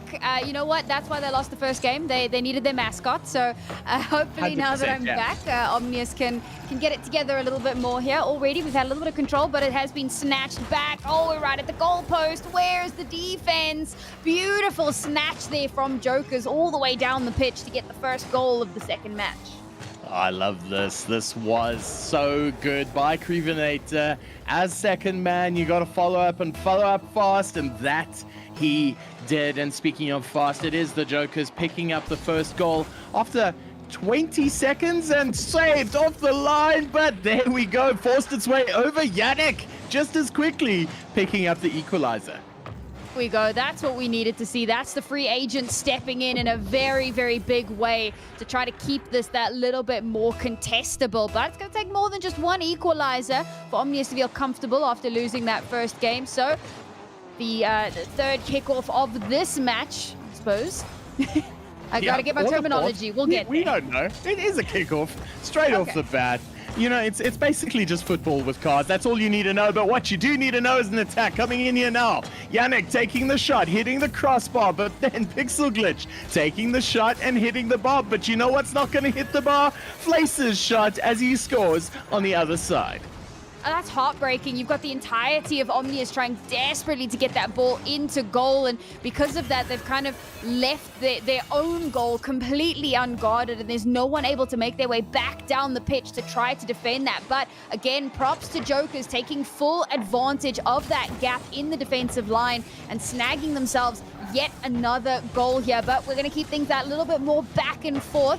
Pressure across the board. Nice snag back from Arise, but Jokers continuing to just kind of pressure back, fight back, and keep this that little bit more hotly contested. And an interesting thing that I'm noting here is how much more distance is getting used here as opposed to our Masters. Our Masters players are kind of right on top of each other's, whereas here in Prospect, you know, they're really utilizing the space, but that does leave a lot of gaps to potentially take advantage of straight over the top. But at the last second, manages to tap that ball and regain control for Jokers.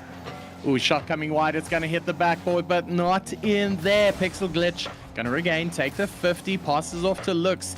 Yannick now in the air, taking the shot, gets it wide, but Swifty making sure it goes nowhere. So Yannick, being a menace on the backboard, tries to pass it down, putting Jokers under a lot of pressure here, as remember the deficit is only one goal. And right now, Demo there almost gets a double Demo, but Crevenator countering just fine. Control here from Yannick, trying to get his second. He dropped straight through into the back of the goal. That's unfortunate. So no follow-up available to try and get that in, but we still have that little bit of control here. Still trying to move ever closer to the goal. And there we go.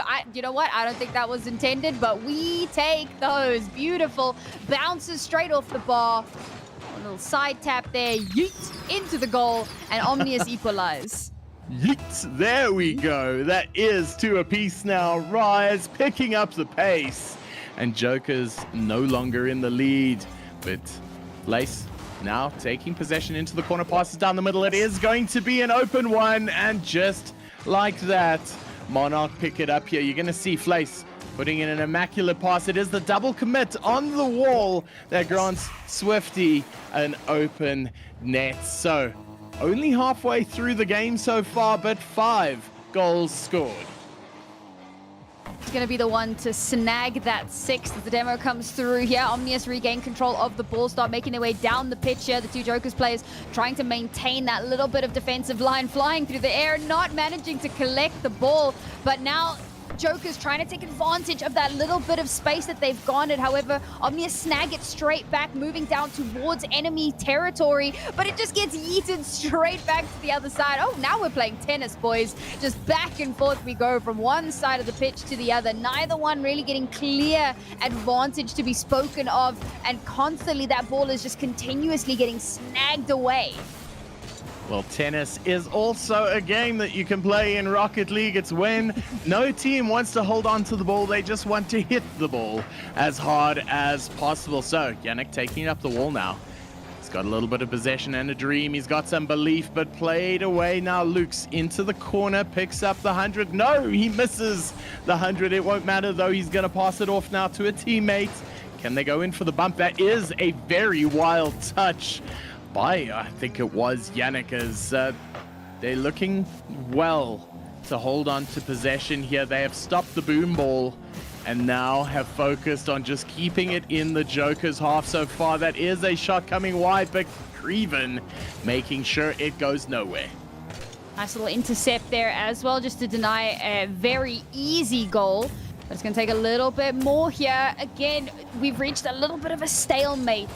Not able to garner proper control. At least now we've got players in enemy goals just to try and make sure that if something does come the way, there's somebody there to hold the line. Omnius playing heavy defense, but now we need to move on to the offense, making our way down the pitch, trying to garner that space, but beautifully just circumnavigated by the Joker squad, regaining it into their own possession. 40 seconds remaining here. Yes, that does end in a demo, but they did manage to stall out that momentum just a little bit. Unfortunately, it's not about buying time, it's about buying goals. And right now it feels like Omnius can't even buy a goal as they try desperately to keep some semblance of control going. Good luck for the Omnius squad as the ball bounces off of the bar, but it's going to take more. They're going to have to dig deep to get some sort of teamwork going here with 15 seconds remaining, and Jokers once again snatch back the control. 10 seconds left. This is a stalemate, but there's nothing stale about this, mates, as this has been an incredible game so far. They're going to see if they can keep it up. Good sportsmanship by Jokers. They are in the lead. They don't have to put it down, and it will hit the floor regardless. Jokers picking up game number 2 now, and what a close game that was. There were so many near misses on both sides, right? And again, I mean, that's kind of what we talk about. Obviously, Prospect is, it's your grassroots of grassroots. It's where it all begins. It's where you kind of learn your toughest lessons that help kind of propel you to bigger and better things as you move your way up the ladders and up the leaderboards. And I think one of the big things here is that ball control was something we spoke about a lot in Masters, and how beautifully those players are able to keep that control, keep that ball flying, keep it going exactly where they want it to be placed. On the other hand, our Prospect players are still kind of struggling with that a little bit, so we're kind of bouncing off the backboard, bouncing off the bar, bouncing off of each other, and not quite getting it where it needs to be. I think if all of those goals had actually connected, we would be looking at a massive scoreline for both sides, but unfortunately, things just go a little bit awry there, and it is a second match here for the Jokers. And for the Omnius guys, I'm watching you. I see this potential here. We got 2 games left. I'm expecting at least one of them. Well, expect them all. Jokers now have done enough to pick up the draw. They're going to continue now to try and secure the dub. The job now for Omnius is recovery. Can they recover the game so far? All of the portents are pointing to the fact that maybe they can. All of these games have been so close so far, and this game number 3 will be no different. Already, Yannick. Never mind, not that? Yannick. Yannick sets it up. Pixel knocks it in. Nice little layup there. Not even, well, somewhat planned. No, that was hella planned. Oh my gosh, what a redirect goal there by Pixel. Glitch getting the touch off the bonnet, screams it into the back of the net, and Rise picking up the first goal, and possibly the first of many. Is an absolutely fantastic response, and you'd argue it's a vital response at this stage. Yeah, cannot be kind of a one-hit wonder here. We definitely need to build some momentum off of that, and that is not the way to do it, unfortunately. Very, very quickly after that goal, Jokers managed to pull the control back into their hands, and Rise just not quick enough to respond, to get themselves into a position to deny that space being taken. So with a scant 30 seconds taken away, already two goals in, but it is an evened out scoreline. So close to the Rise goalposts here. We need to play a little bit more of a defensive line, but Joker's completely unperturbed. They're just going to keep that pressure up.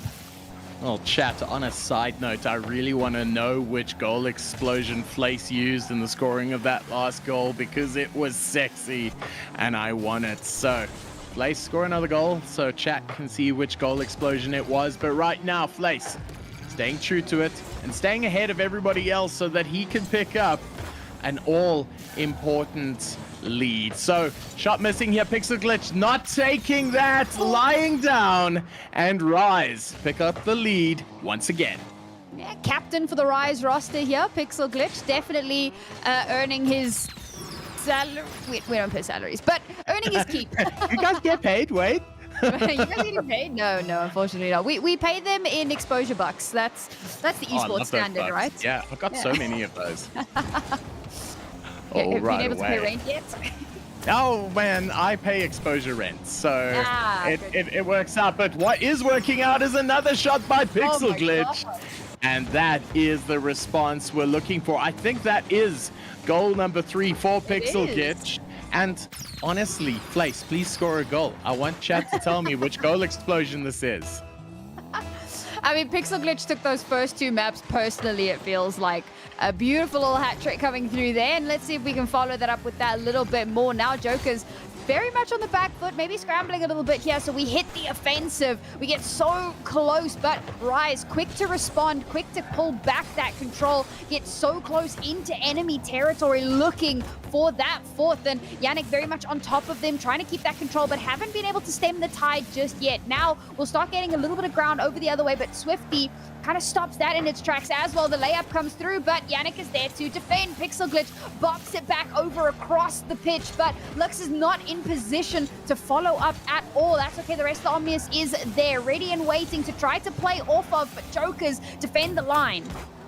Defending they are, and Jokers need a response, and they need it soon, because Pixel Glitch is on absolute fire right now. We talk about form, we talk about mentals, and Pixel Glitch is riding it high. So he's got his hat trick so far, but there is still plenty of time to score some more goals as Flace in his golfy. He's gonna score one. He can't mess it up. Of course he does. It's Prospect. And that is an opportunity that'll go missing. All right, hashtag cancel Bromeo. Can't believe you said that. Oh, that could have been a good layup as well, but the follow-up just not quite where it needs to be. I did have to laugh. Mercury in the chat, Greg Place, do not score a goal.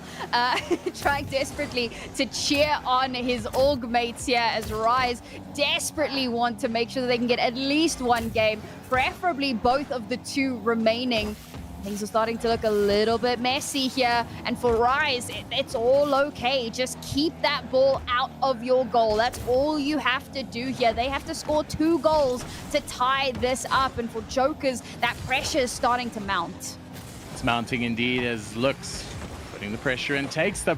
Oh, so close. Swifty with the clear off his lineup. Pixel Glitch passing down to Yannick. The bump in goal on Crevenator, but now it's Lux by himself at the back, does great stuff to push that ball away. It is still Rise, very much on the rise as Pixel Glitch. Can he get the touch? It's gonna fall flat, and Crevenator puts it away. It's another one where it's just that little bit too far off the mark, and we're not getting it exactly where it needs to be, unfortunately. Ooh, that could have been spicy. Thankfully for Rise, it doesn't quite connect in the way that it was wanted. A demo comes through, and that could be the opening that Rise need. We keep kind of ticking this time down, whittling away at the seconds as Rise continue to try and hold on to this as far as possible. We're slowing things down, but we're also blowing ourselves up a little bit. Yeah, Lux pushing the ball back into their enemy half, and the follow-up there, oh, Lux gets destroyed for his hubris. But still, this does favor Rise as Jokers with just over 30 seconds to try to get these 2 goals. It's going to have to be near perfect, but Rise keep that pressure up. Well, usually we save words like hubris for kings and conquerors. And right now, Rise is looking to do just that. They are rising above. It's a 2-goal deficit with 15 seconds left on the clock. Saved away by Pixel Glitch. Easily man of the match for me in this game, number 3.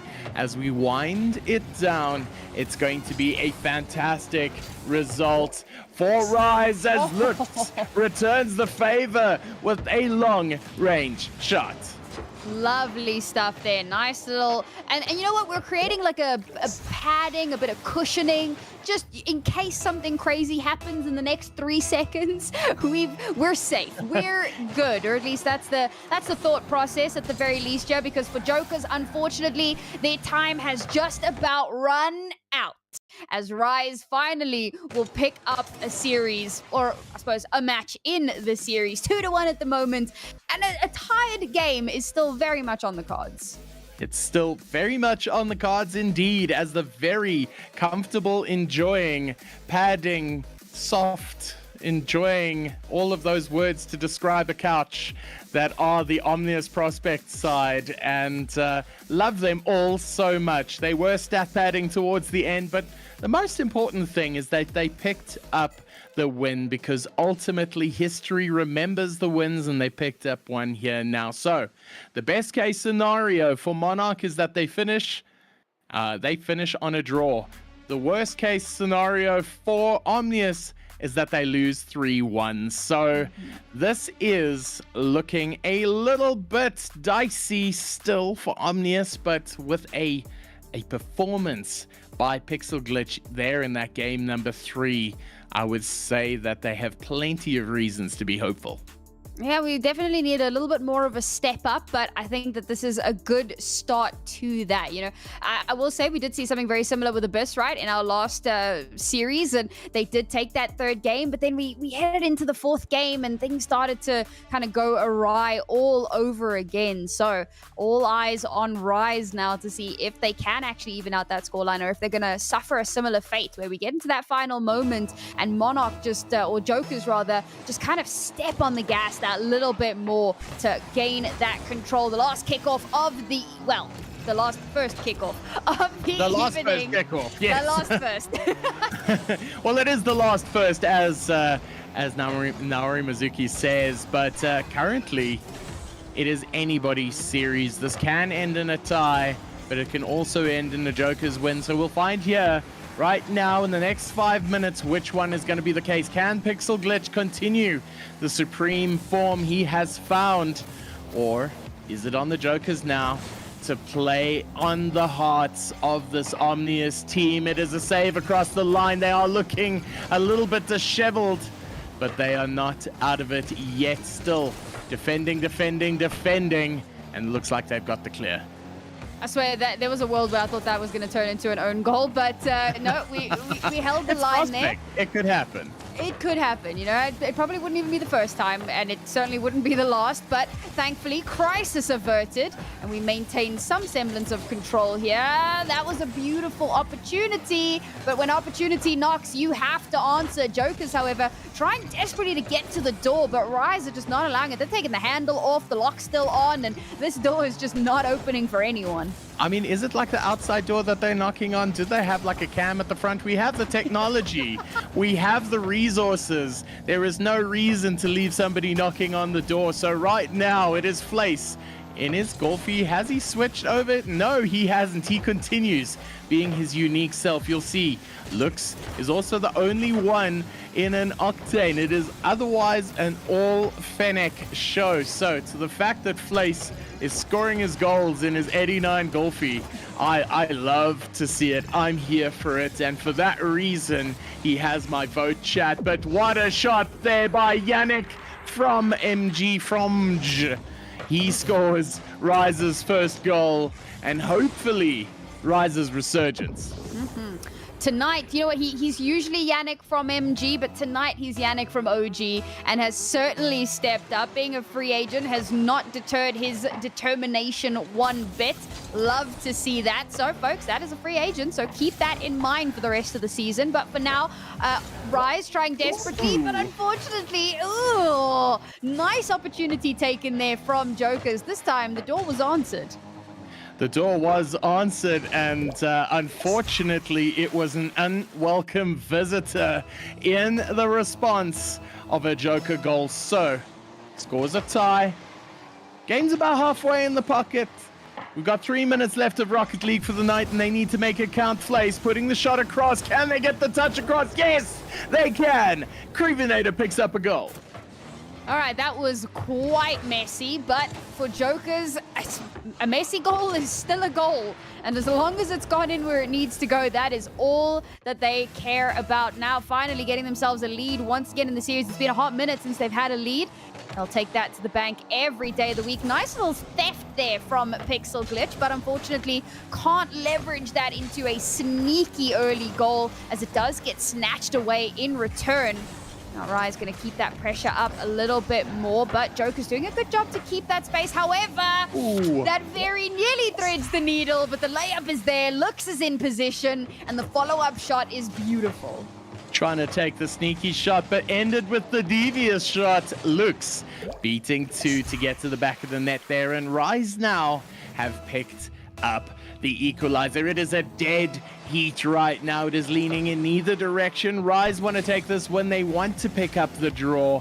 They want to pick up some parity in a series which, mirroring the first, looks like it deserves it. And Yannick showing his prospectness, couldn't get the hop flip away, and what a touch by Flace. Look at this goal explosion right now. That's what I've been waiting for all game. He scores the goal, he gets it into the back of the net, he finds the read, and look at this. Boom. So chat, tell me which one that is. That's that chick that's like thinking, and there's like all of those like symbols around her face. Yeah, that's the one. Like, I want it though. I want it. Fair enough. I was just talking complete nonsense. I had no idea, but fair enough. Joker's now with a lead once again. So, Rise, how do you respond to the... Oh, my God. Surely not. Okay. We're in position. We can stop that from happening. The rest of Rise are there as well. That was looking like it was going to be a follow-through after the fact as well. But no, we are continuing to just kind of be available, be present, try to stop these goals as far as possible. But now, who's there to hold the line? Slowly but surely, Joker's making their way ever closer. Nicely done there from Pixel Glitch. Really good control. Does get snatched away, but looks again in such a good position to keep that ball moving ever closer. Looking for the alley-oop, but no, it bounces too far. It bounces too wide, and there's no one there to follow it up. Well, be present. Be aware. Be aggressive, and right now Rise needs to do all of that. If you didn't get that reference, that's fine. You don't need to know where that's from. So, right away, Rise trying to get on the counter, gets demoed for his efforts, does Lux, and they're gonna take a little bit of a reset here. Flace starting to apply the pressure in the midfield. Swifty Rocks playing to the corner now. There's a little bit of a argy-bargy in the backfield, and Crevenator forced into the corner now. Waited for by Flace. They've got 45 seconds left on the clock now. It's going to bounce. Can he get a good touch? There is no pressure now, but Lux got the 100, gets dunked. But Yannick, they're in time to recover. And what a game we're looking at. 30 seconds left on the clock. Now Aramazuki take us through. All Rise trying desperately to maintain this control here. Aggression, certainly the name of the day, but can they follow it up? Joker's creating so much space. They've already yeeted it all the way back into enemy lines. Now Lux making his way down the field, but there's no one in position to play off of him. He has to wait for his teammates to arrive. Bounces it off the top, tries to go for the layup, but where is the follow-up? Where is the rest of the team? They're trying desperately to get that final goal, but everything is just missing ever so slightly, and there it touches ground in the final moments. Rise, it looked so good, but Jokers come out on top. Not a crazy one-sided affair, but unfortunately a loss nonetheless. Well, Jokers picking up the dub, and you could only feel that if they held that on for another 10 seconds, Omnius would have picked up the equalizer, but that's not how Rocket League works. The game is done. Monarch Jokers are your victors, but not nearly as in convincing fashion that they picked up their week 1 fixture. So for that, take a bow, Omnius. That was one hell of a game, and it mirrors the master game we just watched. So we witnessed 2 sweeps in lower, and now when it came to us casting, it was some 3-1s. So how about that?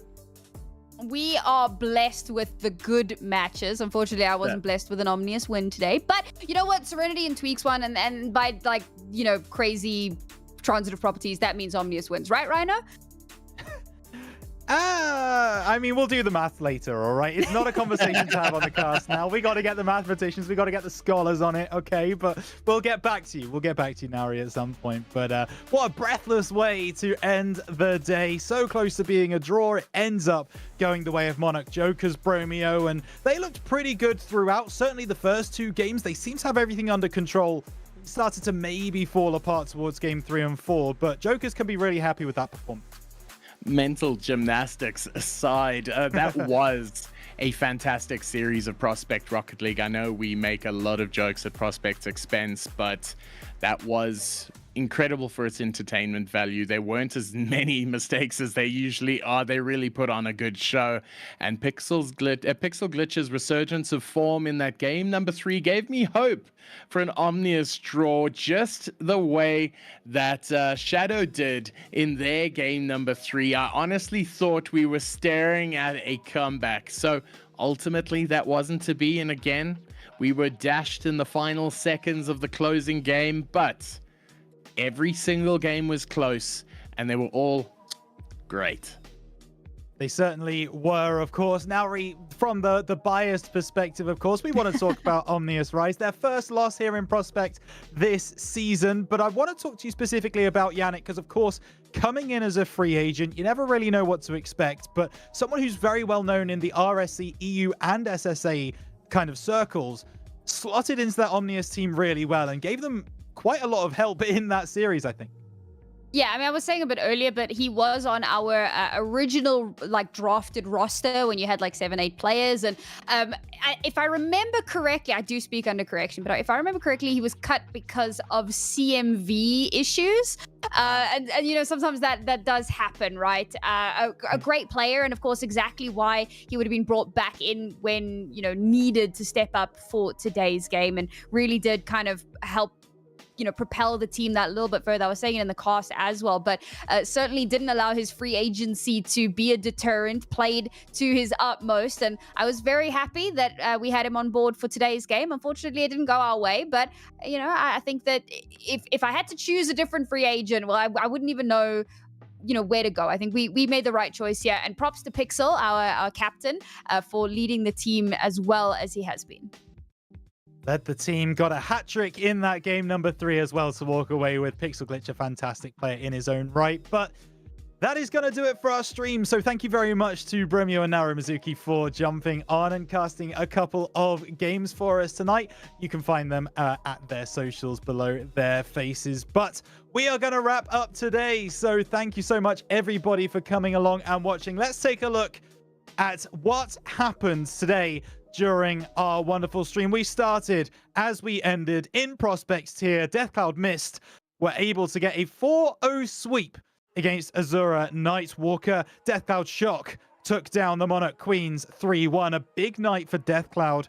Meanwhile, Ox Gaming Wildebeest were able to beat Shadow Abyss 3-1 in the Master tier, the first Master game of the season on stream. And we finished the day with Monarch Jokers taking down Omnius Rise in that final game in the Prospect tier.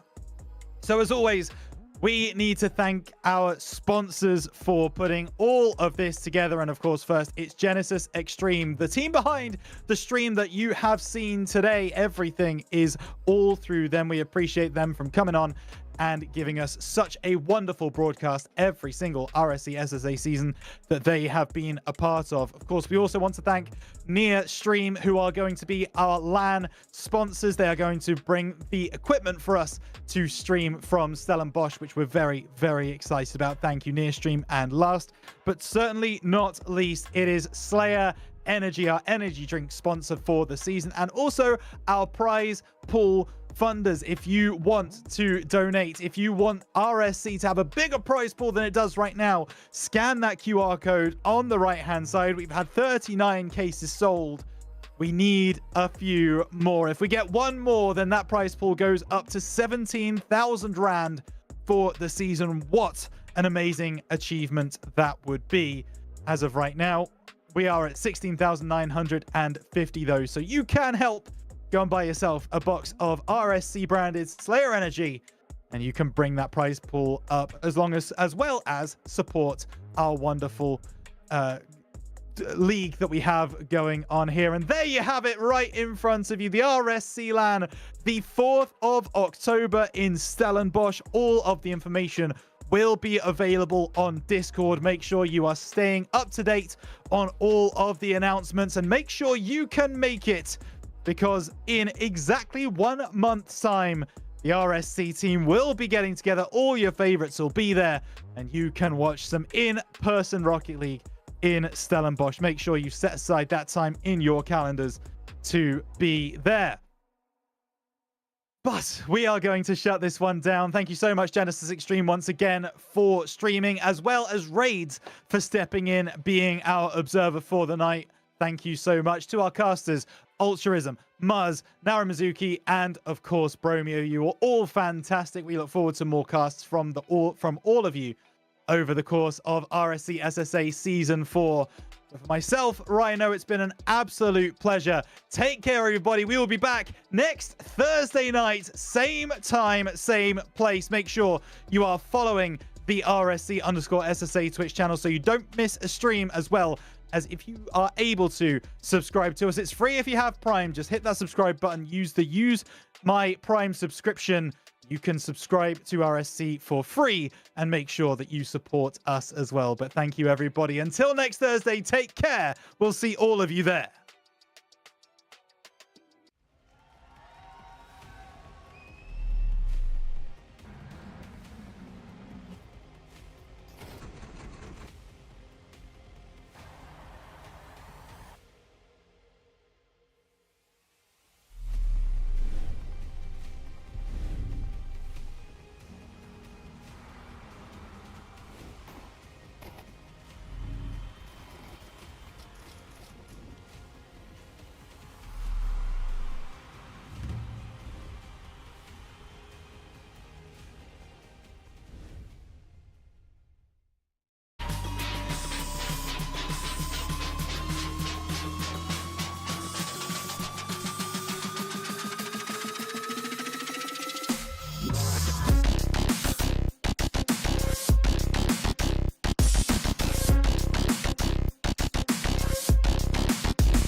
They do not know the rising towers of Hillbrow. They do not know the sprawling suburbs of the north. They do not know the sweet sounds of isiXhosa, Afrikaans, Sesotho. They do not know our ways. They do not know our people. They do not know us. We are not waiting for permission. We are not asking to be seen. We are our own region.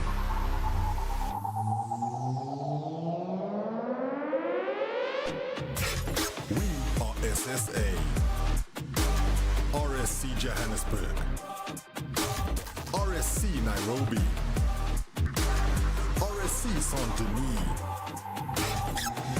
This is not just a league, it is a movement. 4 seasons deep, and we are only just beginning. We train on 200 ping. We grind through blackout. We fight through silence. And we win anyway. This is Sub-Saharan Africa. This is our fight. This is Season 4.